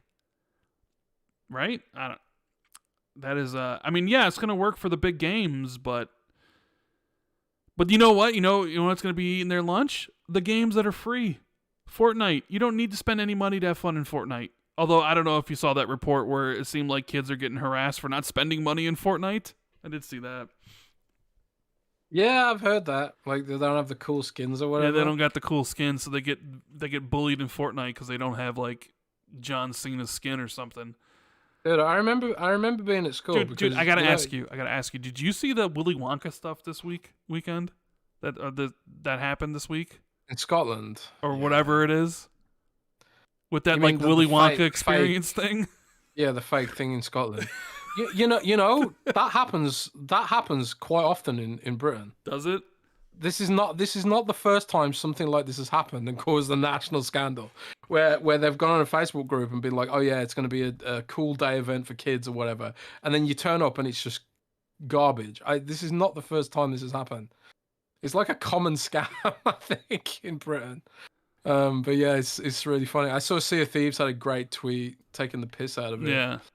I kind of read all the stuff going, I'm like, oh my God, this is hilarious. And the internet does what the internet does and memes it all to hell. Memes, yeah. It was funny. But it was really funny. We have JD Gamer saying, I think we have to admit Microsoft was right about VR, at least in consoles. It wasn't ready yet. Just look at the state of PSVR for the truth of it. You're 100% That's true. right. 100% Microsoft was right about VR, yeah. Dave Ramos says, shorter games with smaller budgets sure sounds like episodic. Maybe this is a business model called Episodic Plus. No, I think they would just call it standalones, essentially. Or expandalones. Expandalones, that's what they call them, isn't it? Yeah. I mean, Gears 5 had one, which was painfully undermarketed, but was very, very good. Yeah, Highbusters, yeah, indeed it was. Crippling Debt says, got an update on the camera podcast round. We went a few months here in December, and we're past 3 past it now. I also got a Lawnmower 5 and used Xbox 2. Well, thank you for that. People ain't letting that go, bro. Well, they shouldn't. They should always keep me honest. No, it's going to happen. It's just a matter of money and time and how I feel about it. Money? Yeah. Money? I ain't rich, bro. But you're the man with $1 million, bro. Camera, lighting, whole bunch of other stuff. Like, yeah, I ain't rich. Yeah, I need some new lighting if I'm gonna do that. Hang on, how much are video games in America right now? 70. It was $70. So video games are $70 in America, but also £70 in the UK. That's not fair. I'll take it up with the people who price the games then. Yeah. So really, the video games in the UK already are $80. Yeah. I mean, we do see more and more games offer like different editions, especially with early access. We do see more and more games saying, oh, for $100, you can get 3 days early access. Maybe that's how they start to transition a lot of people to normalizing higher prices, right? Starfield did that with a $100 bundle that gave you the expansion and gave you 4 days early access. There was the Game Pass thing for it. So I think you'll see more. Maybe they start doing that with some of PlayStation's games because they don't do that. And I feel like they could have with Spider-Man 2. Like, they sold Spider-Man 2 for $70 and $80, but like all the $80 version got you was like some extra level ups and some extra costumes. But if you had also sold like a $100 version that came with 3-day early access to the game, how many people would have spent $100 to play Spider-Man 2 a couple days earlier than everybody else? I would imagine a lot of people, right? Yeah, of course. FOMO's. Yeah, so I mean, it sort of seems like you're missing out that there is a segment of the audience that will pay for the experience of playing it earlier than other people. The whales, baby. Yeah, those whales. So, we'll see. And we're not talking about the country either. But anyways, if you guys are enjoying the show, hit the like button and make sure you subscribe. We have the wonderful people at Patreon who drop some questions for us, Jez. So we will get to these, and then we will end the show and try to have a guest for next week for Xbox 2+1, because there are a lot of things to talk about in the industry. So that's why I definitely want to get someone super, super connected so we can kind of pick their brains about everything going on, right? Mm-hmm. We got BT Maverick 707 says, welcome back, guys. After the long talk of exhausting layoff talks, what are your guys' favorite frozen pizzas or frozen mayo beans for Jez? Favorite frozen dude, I have not had a frozen pizza in a long time. I'm the same way. I haven't had a frozen but pizza. But if I had forever. to guess, frozen pizza, the last one I had was like DiGiorno's, I want to say. But this is a while back. I will just reiterate, my favorite pizza is Palermo's Pizza. And Silas knows what I'm talking about. But yeah, I'm not a really big frozen pizza fan. We have James Wiseau. James, he says, glad you're back, guys. Hope you had a good time with the girlfriend Jez and hope you're feeling better, Rand. We're only a couple months from Hellblade now, and then after that, the next big thing for Xbox is the summer showcase. What do you think we see here, aside from presumably release dates for Avowed and Indie? I mean, you could see a lot of stuff. You could see, like, the new Doom, if there is a new Doom, or whatever game, id's working on. You could see probably a Double Fine game. I'd have to, like, get a list of, like, the studios in front of me. I think we'll see Perfect Dark for sure at the showcase. We haven't seen that game since 2020. Right? I think we'll see State of Decay revealed. Yeah, I mean, this could be one of the better Xbox showcases, just because you're at that point where it's like the games are all kind of coming in this window, right? Gears 6. I mean, the Coalition has to be cooking something, right? I mean, they put out Gears 5 in 2019. It's 2024 already. That's 5 years. If you don't. Are they really going to go like 7 years and not put anything out to 2026? So, I mean, Gears could show up. Id could show up. I'm going to make a couple of predictions about the June show. Okay. It's going to be longer than ever. Oh, okay. And it's also going to be absolutely insane and really good. And people will love it. Yeah, that's true. And we'll get release dates for a lot of stuff. Yeah, they have a lot of stuff they could show, for sure. Alarin Grugo says, we missed you guys. Sorry to ask the PlayStation question, but I think with all the cross-platform talk, it's relevant. I know PlayStation games for PC are largely on Steam, but do you think PlayStation will release their own launcher when they start frequent Day 1 releases? Perhaps using dual entitlement similar to Xbox Play Anywhere, as a lure to get people off of Steam. So they're keeping that 30% and more customers in their ecosystem? That's a really, really good question. Yeah. They kind of do already have a launcher which they use for PlayStation Now on PC. Like if you want to play Bloodborne on PC, like that's the only way of doing it, unless there's some kind of magical hacked emulator version that I'm unaware of. There probably is. Oh, speaking of hacked emulator versions, you see Nintendo going after Yuzu, Yeah. Nintendo Switch Yeah. emulator. They are screwed. But I could see them doing something like that.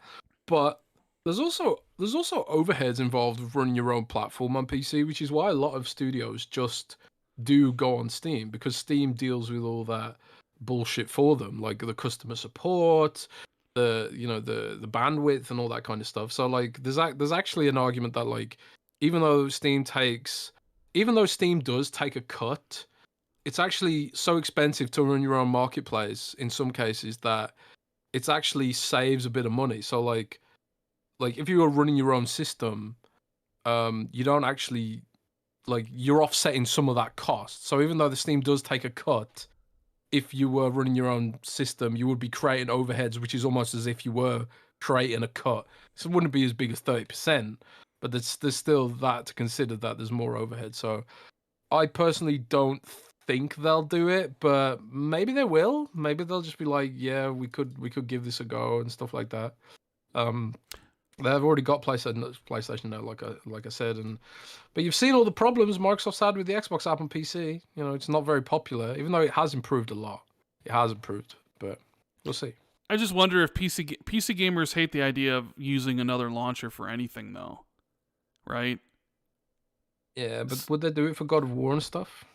I don't know. I mean, it's not like they're buying PlayStations to play God of War, so it's all about finding new audiences. So maybe you have your own launcher that you can offer cross entitlement for the people on your platform, but you're probably still going to put games on Steam. That's because that's where the audience is it not? Yeah, I suppose like you get the double dip then as well. Well, yeah. So I mean, unless like you're saying they're going to put their own launcher out, not release games on Steam, and only exclusively release them on their launcher. I mean, is that the best strategy? I mean, I could see. Haven't all these companies tried that? Like, didn't EA try that? But then they came back and put the games on Steam, EA and then like Origin and Activision, essentially, like. One of the only holdouts for this is Epic Games, funnily enough. So there's no Epic games on. I mean, there is no Minecraft on Steam, so that is true. But Minecraft's Minecraft. Is Roblox not on Steam, right? Probably. I don't think so. Probably but again, not. Roblox. Well, they're their own platforms, and they don't need to be, right? So yeah. It'd be interesting to see what happens with Sony's PC push. We have Dead Planet saying, let's look at a pretty likely hypothetical about Xbox's 2024. Their releases all garner good metas, sell well, and Game Pass sees some positive games because finally they have some big exclusives to release. Can a year like that help stop the multiplat drip feed from becoming a full-blown avalanche?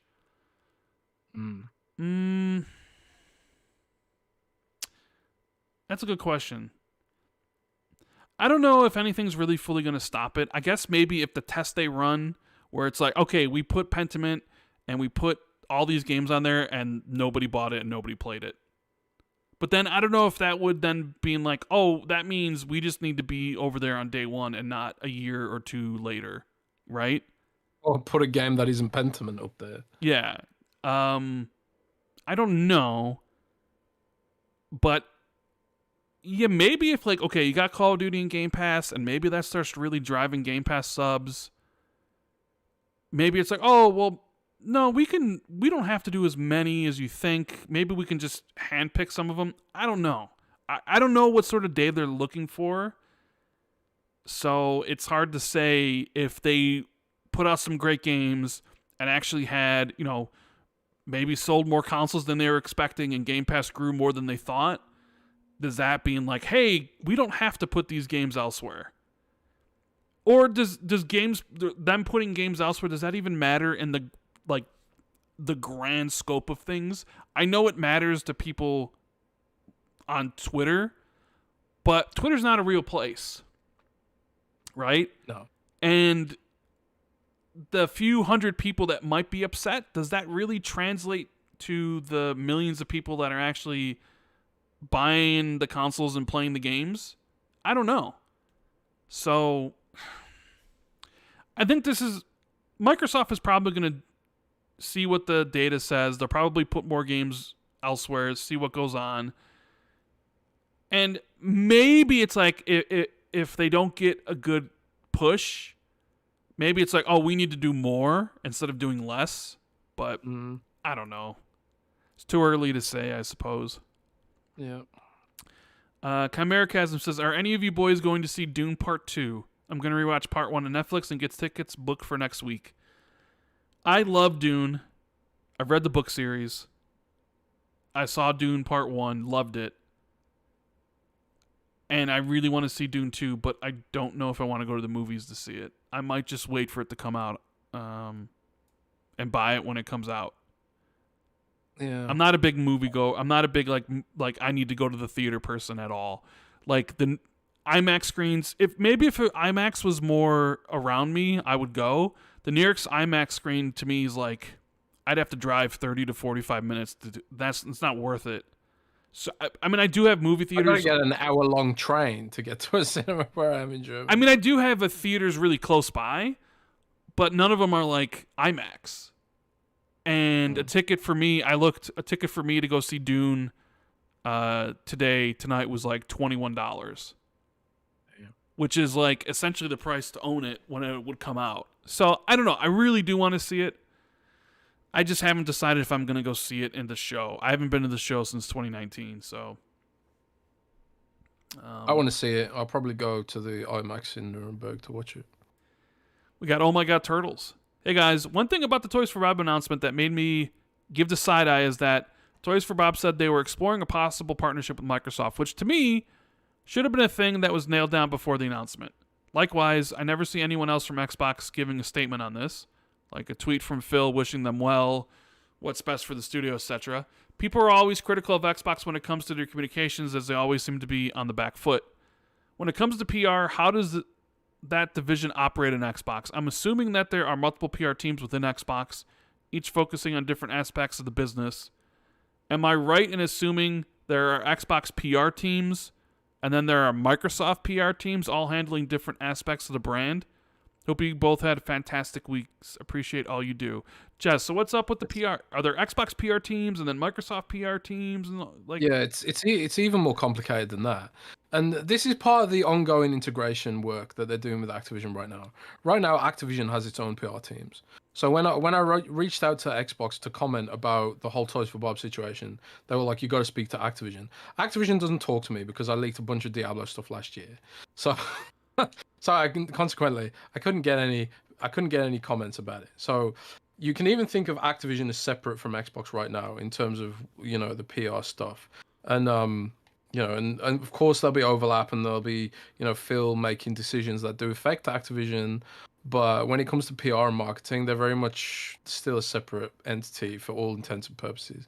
But like beyond that, I think like they are working towards integration, and like when they announced their restructure recently, they were like all the comms teams will report to Carrie Perez, who leads Xbox comms at the executive level.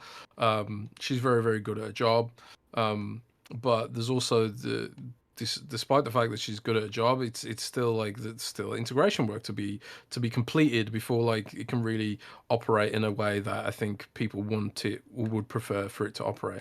So yeah, it's just all these things are going to take time. I was seeing someone the other day on Twitter saying something like, and this isn't a dig at you, like by the way, who, for asking the question, but there was someone on Twitter the other day asking like, why isn't the new, like, without any sort of sarcasm, they're asking like why, like why new games hadn't been announced, why new StarCraft hadn't been announced, why everything's taking so long, and it's like it's been a few weeks, man. It's gonna take a while for any sort of tangible benefits for Xbox gamers or Xbox fans to, if any at all, to sort of for that stuff to be realized. It's gonna take time, and same's true for aligning comms and messaging and stuff like that. Yeah, I mean, I don't. See, the thing is that Microsoft probably has like a first right of refusal for whatever game they do choose to make, and so they're probably making a game, and maybe they just Microsoft or whatever just hasn't decided.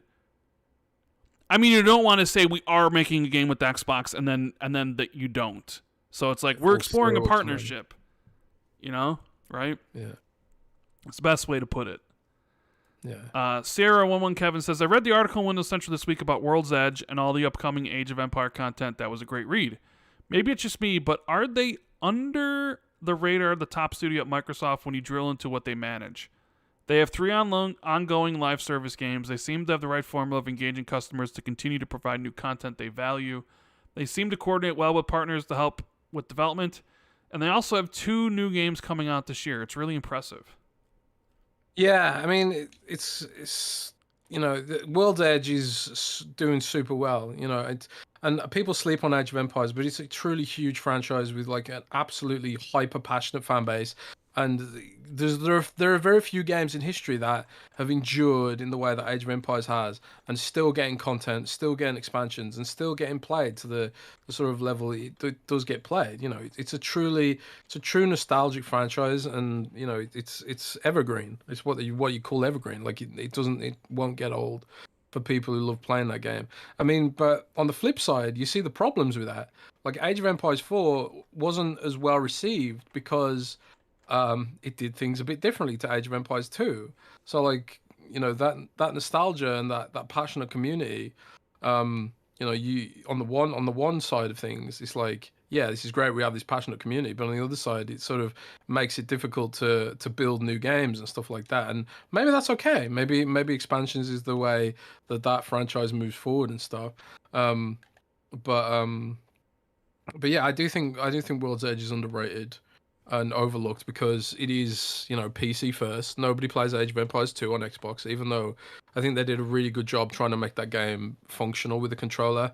It really is a PC native game at the end of the day. So I agree, and it'd be interesting to see what Age of Mythology does, because I do think Age of Mythology will be more friendly for a console audience, but we'll see. We have another one here from Silas. Good day. Let's go back in time to 1997. Saga's president Bernie Stolar had the famous quote, "The Saturn is not our future," or Sega's president. They shifted all the in-development games to the 1999 Dreamcast release.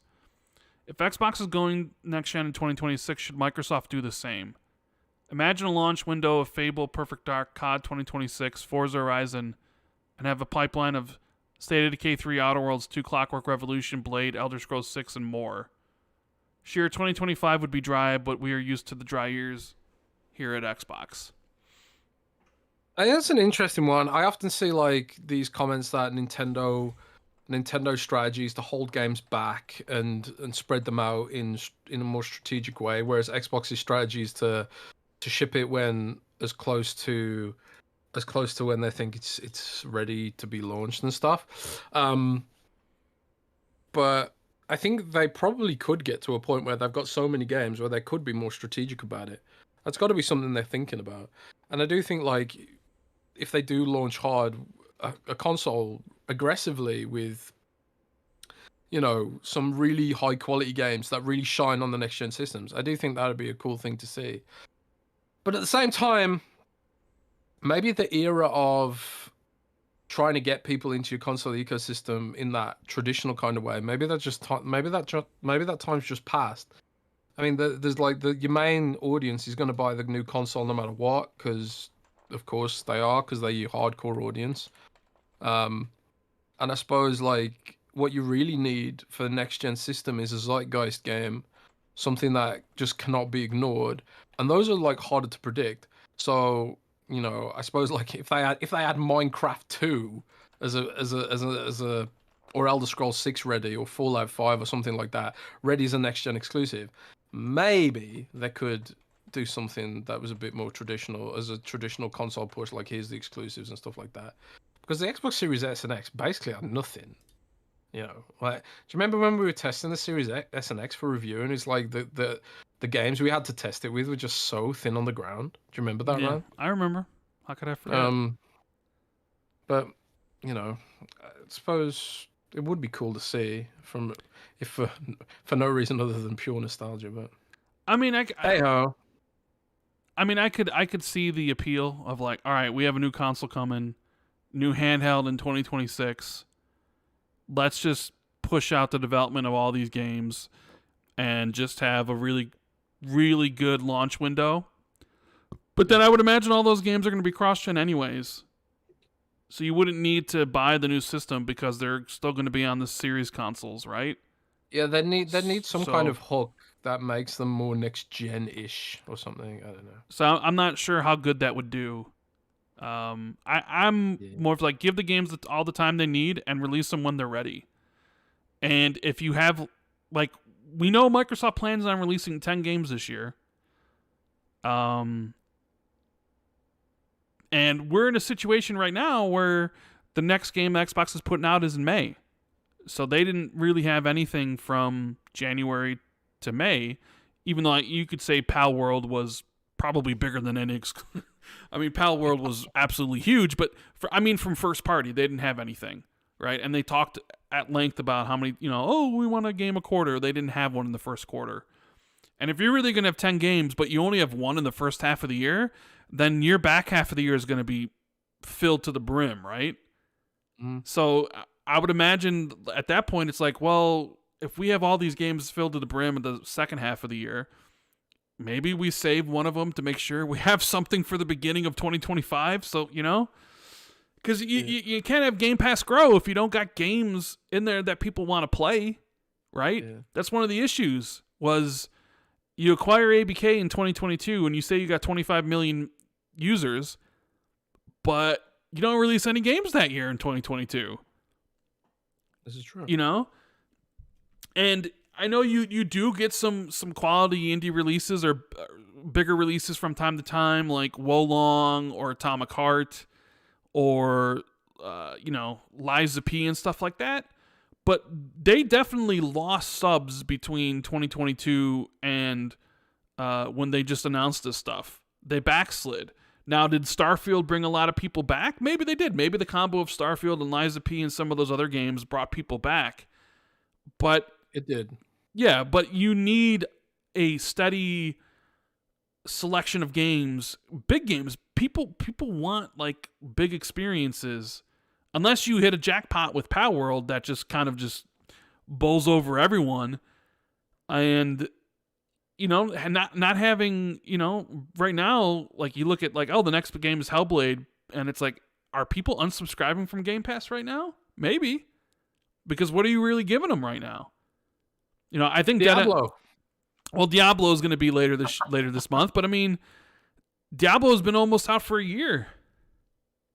I know Season that 3 is trash. I know Dead Island 2's done pretty well. I did check the Xbox most played games, and it was up to number 10. So Dead Island 2 shadow dropped in Game Pass, and people are playing it. So that's the thing. Like you need these games to constantly hit if you want to continuously grow Game Pass, and then we'll see what Call of Duty's going to do with it. I mean, this Call of Duty should be monster huge. Treyarch, 4 years in development. First game to be 4 years in development. It's not going to be DLC like this last one was. Should be massive. If they're not advertising that game alongside Game Pass, then something's wrong. That game, that like this Call of Duty needs to be synonymous with Game Pass. If they have the marketing rights for it, right? Synonymous. You know what I mean. Like you should see billboards with the new COD and then Game Pass right next to it in the corner. This is the one sort of chance to have Game Pass kind of infiltrate the casual audience, because that's what Call of Duty is. And if they don't really take that opportunity, when will they ever? Right? This is their best chance. So we'll see what they have in plan for the end of the year for that game. Hugh says, "Yo guys, hope you're having an awesome day. Now that Xbox is quite extensive, but RPG shooter heavy first party lineup, do you think Xbox should also concentrate on offering some similar game genres as PlayStation and Nintendo?" Hellblade 2 is arguably the first big party cinematic third-person type game where you're beginning from Xbox since the Xbox One era.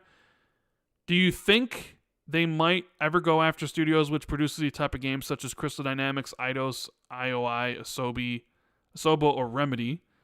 Or family-friendly type studios, Playful, Playtonic, WayForward, Good Feel, Gears for Breakfast, Evening Star, and Hazelight. Ori Will of the Wisp was probably Xbox's first-party family-friendly game, and that was in the Xbox One era too. I just don't see how Xbox continues to attract new audiences to the platform Game Pass if they don't offer more genres. It would be like Netflix only offering rom-coms and comedies and wondering why horror fans don't subscribe. I sometimes see the argument that these games don't sell as well, but it's because Xbox hasn't yet built an audience there. Nintendo sells 20 to 30 million copies because they have built an audience through consistent quality releases. I mean, we talked about like Toys for Bob and the whole family-friendly thing, and then you go get rid of them, you know what I mean? Yeah. Yeah. We did talk about that. So, I don't know, the acquisition stuff, who knows what's going to happen after this? I know everybody's always like, what's the next one? Should they acquire like all these studios? But it's like, I don't know where they're at with that. They haven't even integrated ABK. And it's just, I mean, I don't know. Like, yeah, Crystal Dynamics, should they get them? Could they save the Eidos from Embracer? I mean, I think they would. I think they're great studios. But maybe they feel like they can't take on more right now. I don't know. I mean, they do. I don't know. The thing is, do you want Xbox to make the family-friendly experience, or should they just kind of target the family-friendly games already in the market? Like, they just put Bluey on Game Pass. Is it easier to do that than sort of acquire a studio in that that makes those type of games? I don't know. I don't know what type of money we're working with. I don't know like the goals we're going for here. Like, who's more apt to subscribe? Is it this gamer that likes shooters? Are these like the people more willing to subscribe and the family friendly stuff least willing? I don't know.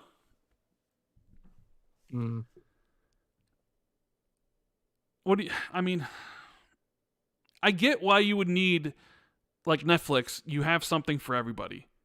And you have a lot of it. You got action films, you got horror films, you got all these sort of things. So like somebody has a reason to subscribe to your service. But people watch more movies than they play games. Is it important to hit all those bases?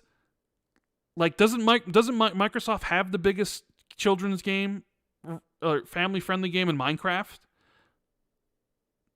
Right? I mean, they already have that, don't they? But nobody really thinks about that because Minecraft isn't exclusive. But yeah, it's real hard because I was sort of like, was it Mike Minai, I think. He said like, why doesn't Xbox care about the audience for kids and stuff like that? And I just kind of feel like kids aren't on console, period. They're not just on their iPad. One of the big issues for all this stuff is the ease of access. It's about the ease of access, right? Yeah. I don't know. Anyways, we got James Whitfield. He says, who will Embracer try to offload next besides Gearbox? I know a lot of people hope Microsoft would buy some of them, but now Microsoft is letting studios go. I don't understand what is happening right now. So, this is the whole acquisition thing. It's like, I would imagine Microsoft really doesn't care about Toys for Bob. Can I just say that? I don't think that really factored in their plans. They bought ABK for mobile, for Call of Duty, and for Blizzard. I don't really think it mattered to them very much if like Toys for Bob was gone in the grand scheme of things, right? Can I say that?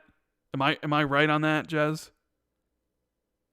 Even though like we would want whatever game they would make, I don't think to Xbox and the Xbox leadership and the Microsoft that whatever they would make isn't going to compare with the reasons they bought that studio or bought like ABK in general, right? No, I don't think so. I mean, a lot of people were hoping for like, a lot of people were hoping for things that just weren't gonna happen. I think, myself included. We talked about Banjo Bros and the potential that this stuff could do, but they were always pretty transparent that this was for Call of Duty. But they did use Crash in some of their marketing beats, which is kind of a little bit misleading. But I don't know. Is it? I mean, it's just saying you now own the Crash IP. I don't think it's. I mean, what their mark. But if they had no plans guess, of doing anything with it, yeah, I suppose. But then when you mentioned, I do think the industry and Microsoft's thought process probably has evolved over the years since they begun this journey. I don't think they expected the costs involved with dealing with the FTC and the European Union.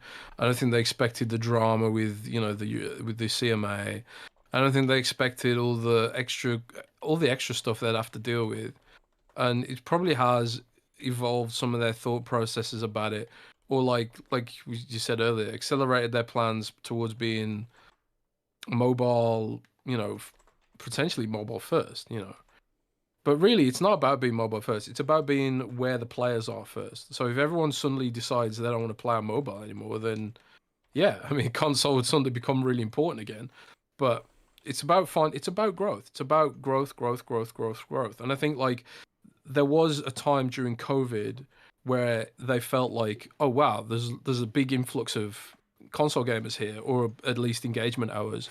And I think like a bunch of companies thought, and again, this is simplifying, but I think a bunch of companies thought we're going to create permanent console gamers out of this, but I don't think they did,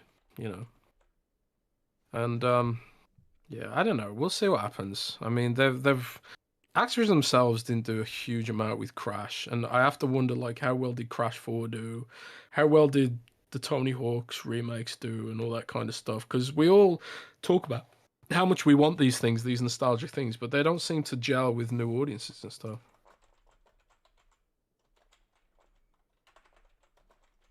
Very, very true. We have good old Colin Wood saying, "Happy Leap Day, Rand and Jez. Jez, what is Direct SR and why should we care?"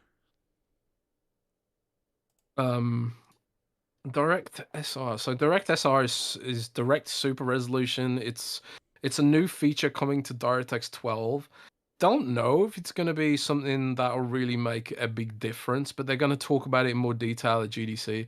I don't actually know exactly how it's going to work, but it's not a proprietary super resolution thing. So it's supposedly about streamlining and improving existing solutions like NVIDIA DLSS and AMD Fidelity EFX and Intel's XeSS or whatever it's called. But yeah, I don't know a huge amount about that, so I guess we'll just have to wait for GDC. GDC. Yeah. Omen says, "Welcome back. How many 90+ Metacritic exclusives does a console need to compete successfully? I ask this because I wonder if both Sony and Microsoft are realizing that it's really only 3 to 4 games that end up drawing people to PlayStation. God of War, Last of Us, Spider-Man, Final Fantasy VII. I don't... Well, I was gonna bring up Nintendo, but the Mario games and the Zelda games always rate really high. It's because it's Nintendo. But it's Nintendo, really. So I don't know. I mean, what's really bringing people to PlayStation? I think it's just like they have marketing for FIFA in parts of the world where, not FIFA, but like what used to be FIFA and is now FC, right? You have marketing for Call of Duty, which is massive. You're probably going to have marketing for Grand Theft Auto. That speaks to a lot of people. Because the console's bought for a lot. It's mostly bought for those third-party games. And Sony always smartly markets with a lot of the big third-party games. God of War does amazing, and so does Spider-Man, and that definitely... I bet you Spider-Man has probably sold more consoles, or sold more PlayStations than God of War has, simply based on like the popularity of the character. But I think it's mostly just the Maddens and the FIFAs and probably even the Fortnites. Fortnite's probably sold more PlayStations than any of that stuff, honestly. Right? I think so. Yeah. Raj says, Jez, this is not Xbox related, but have you checked out the last epoch during this time of your breakup with Diablo 4? I think the game has a great itemization, crafting, and build system. It does most of the things very well. It isn't as graphically stunning as Diablo 4, but I find the gameplay in QOL to be a lot better. Yeah, I haven't played it, and I think I was talking to Gembox 360 about this actually. Gembox 360, my Windows Central colleague and bestie from the UK. We both. I'm a huge Blizzard fanboy, and Jen's a huge Diablo fangirl, you know. And we were both talking about Last Epoch, and we both agreed that the reason we like Diablo is less because it's an action RPG and more because it's just Diablo, and there's a Blizzard nostalgia aspect to it. So I think I'm not really an ARPG fan. I'm just a Diablo fan, and on that basis, I have not taken a huge interest in Last Epoch. I just kind of, I mean, I tried to get into Path of Exile back in the day and I couldn't. And I just kind of hope that Diablo gets better instead. I'm looking forward to. I like the characters, I like the universe, and also there's a nostalgia aspect to it as well for me, I think. So no, I haven't tried it, but I've heard good things, and I hope you enjoy it. I presume Rand hasn't played it. No, I've heard of it, but I have not played it. Monkey vs. Tramp says, "Hey fellas, been busy last week or two with life, so looking forward to catching up on gaming news.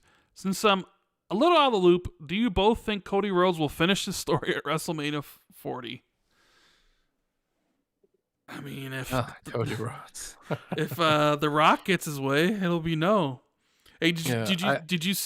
So I haven't earlier, watched the Elimination Chamber yet. So earlier, Rock put out a 21-minute promo on Twitter, Jez, in full heel character, right?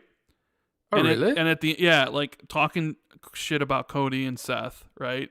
Totally in character, and he ended it by saying, "Cody, from the bottom of my heart, man to man, fuck your story."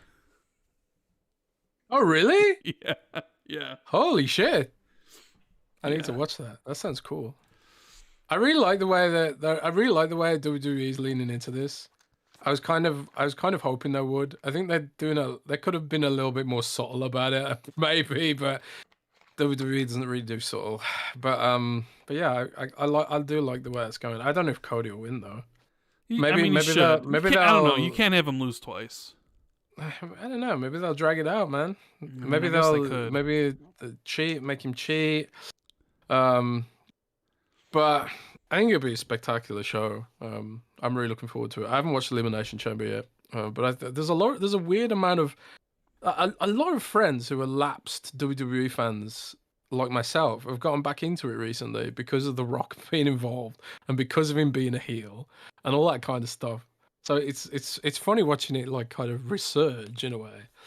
Maybe all it needed was for Vince to GTFO. I don't know. We have Achievement saying, with all the layoffs around the whole Microsoft gaming division, why did they not cut Mojang down a notch instead? They have so many employees for a game that 90% of the content is user created. Why do they need to have so many people on board? They didn't even make their last game, Blackbird did. And they don't even treat Xbox like a first-party platform. Maybe because like Minecraft brings in the most money, I guess. Probably just money related. I don't know. I don't know how much. Repeat that bit. Why didn't they cut Mojang down a notch instead? Oh, Mojang prints money, so, and it's also not the biggest studio in the world. I mean, yeah, there's a lot of employees under the Mojang banner, but I don't think it's like a lot of it's stuff like merchandising and just operating the empire of Minecraft. So yeah, Mojang prints money. So that's pretty the much. answer to that. Minecraft is by far their most successful business by a mile. They just announced the mod stuff for the Bedrock version, which is going to breathe new life into the Bedrock version. Up until now, it was only really Java that got these benefits. But people, there are multi-million-dollar businesses out there, and whose only job is to make maps and mods for Minecraft. People don't realize how big this company is and how big this operation is. There is so much money going through Minecraft. People don't. There's really nothing like it. And like Fortnite's trying to go that way, where people can basically the Roblox route, where people can make money by creating content for Fortnite. But really, right now, the business model is dominated by Minecraft and Roblox, and I would argue that, Minecraft's probably like even healthier than Roblox at it. But yeah, we'll see. Laser Wolf says, "Hey guys, have either of you played Balatro yet? I can't stop playing it. It's very addictive. That's the poker game, right? What is that? I don't know. I saw it get like really good rave reviews, but I'm not much of a poker player or card player in general. But no, I have not played it, but I know of it. I know people that love that game. You should try it out. You might like it, Jez. I don't actually know how to play poker. It's one of the it's things. It's like a roguelike deck builder, but it's based on poker. Yeah. It's one of the things I've been meaning to learn to play poker since forever. Well, this and I was thinking I could learn through Red Dead Redemption or something, but I didn't even do that. So yeah, maybe I should. I'll look into it. 09C Mine says, "Hey guys, if there is one game that is scheduled to release this year that could get delayed, which would it be? Also, which one could they potentially bring forward?" I'm assuming you mean like Xbox games. Tom Warren, I think in Tom Warren's article he wrote about Indiana Jones, I think he said he said it was targeting December. If my memory is good. If it is this targeting December, well that's one small slight delay to being 2025, right? So I guess it could be Indiana Jones. What could they bring forward?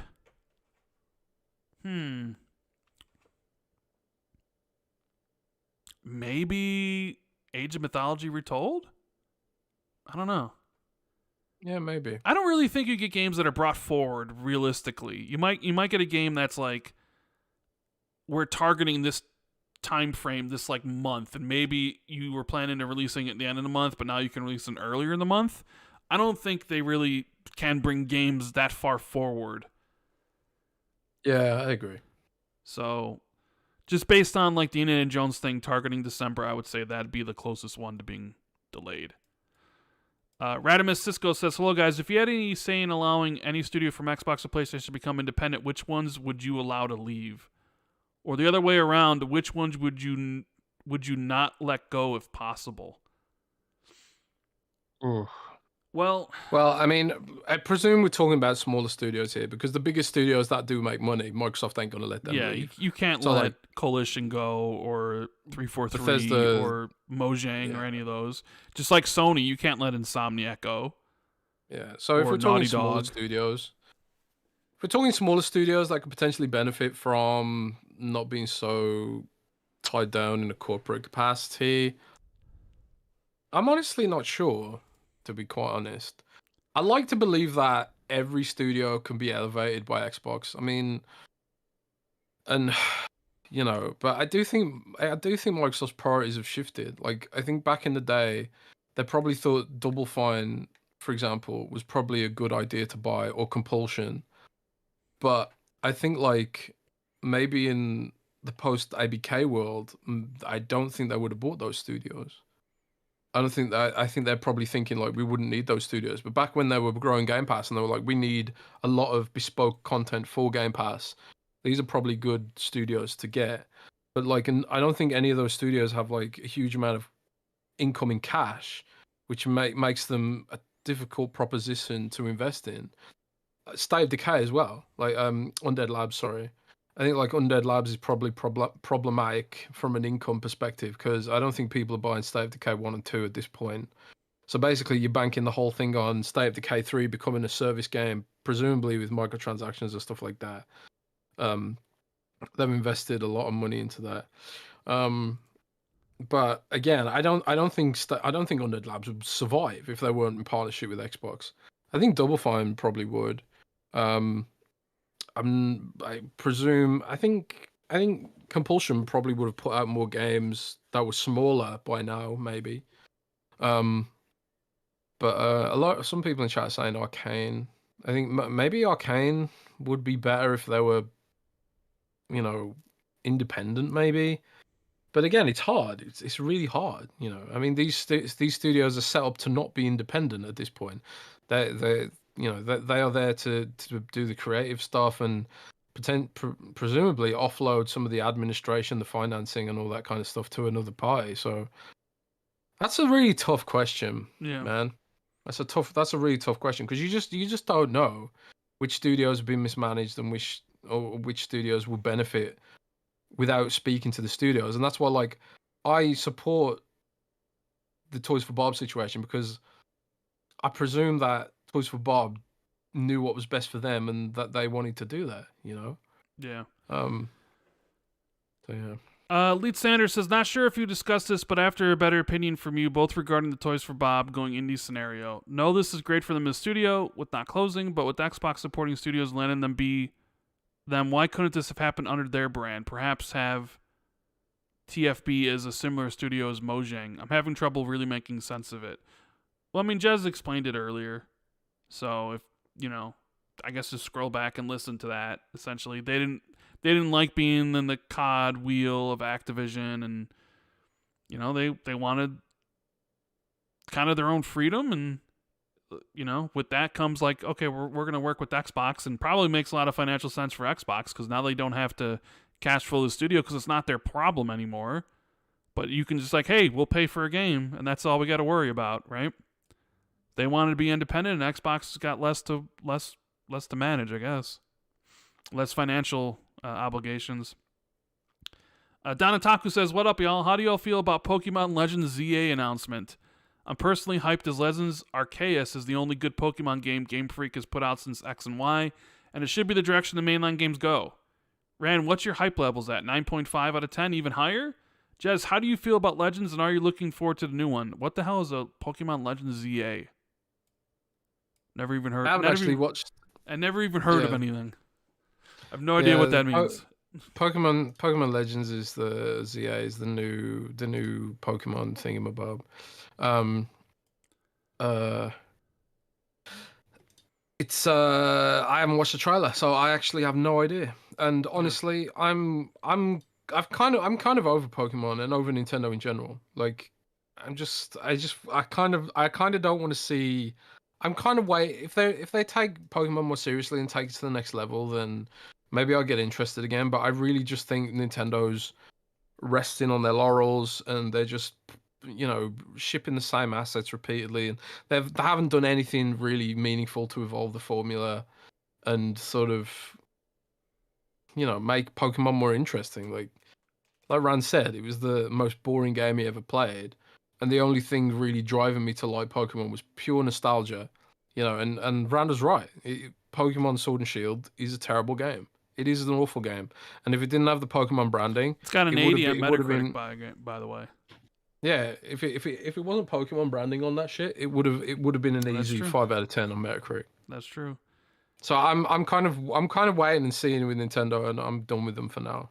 I know it sounds harsh, but yeah. We got Joaquin Branch. Who buys Gearbox? I bet either 2K or China. I'm gonna go with 2K or Take-Two, whatever. Banana Peel Jack says, PC has been my primary platform for 20 years. My guess is that Sony goes day one on PC with Wolverine in 2026. What's your thoughts on their PC timetable? Wolverine's a good guess. I mean, we'll see with Death Stranding 2, or maybe like Sony Ben's game potentially next year. But Wolverine's a good guess. James Black says, do you think if Microsoft could go back in time, they would do Game Pass again? I think they still would. I think that's like one of the ways like Phil sold Satya on subscriptions and all that sort of stuff, because that's what Microsoft does as a company, is subscriptions. Donataku says, Pokemon is not Nintendo. I will keep correcting you. Okay, Don. Just doesn't care about that, though. Victor says, why does the Windows Store lack so many games for a store? No GTA, Fortnite, Rockstar, Ubisoft, or ABK games seems the reason for low growth. The reason the Windows Store doesn't have those games is because nobody uses the Windows Store. Nobody buys games on the store, so why would anybody put their games there? Yeah. That's pretty much the reason. It's like a self-fulfilling prophecy. Nobody uses the store, so it doesn't get any games, right? Which then doesn't... It's like the only way to grow the store is to get games on it, but nobody uses the store, so no publisher wants to put their games on there. It's a waste of resources. It's just a never-ending cycle. Maxie says, elephant in the room, the world hates the USA. That's why PlayStation is so dominant outside the US and the UK. And Xbox is a weird word for non-Saxon languages. Okay. And Down and Taco says, if only The Rock put out that much emotion into his movies as he did in that 21-minute video. I don't even watch WWE, and that got me hyped. Yeah, it was a pretty good promo. This is the thing, like the old school dudes, like The Rock, they're just on another level, man. They're built different. But that is the end of the show, guys. Got through all the questions and everything. Thank you guys so much for being here. Hit the like button. Subscribe if you haven't. If you're on audio platforms like Spotify or iTunes, make sure to give us a rating and leave a review if you want. This has been episode 305, and it's good to be back. It was nice to take that week off, but it was good to be back here with Jez and the Xbox 2 community. You guys always show us a ton of support, and we're thankful for that very much. Hopefully, we'll have a guest this week, this next week, on like Tuesday or Wednesday for Xbox 2+1. If we can't get a guest, we'll probably just do an Xbox Ultimate, but we're working to get some guests to come on. So, yeah. We'll figure it out. Thank you guys so much. Care, everybody. Have a great weekend. Love you all. And keep it gaming. Later, guys. Rock and roll, baby.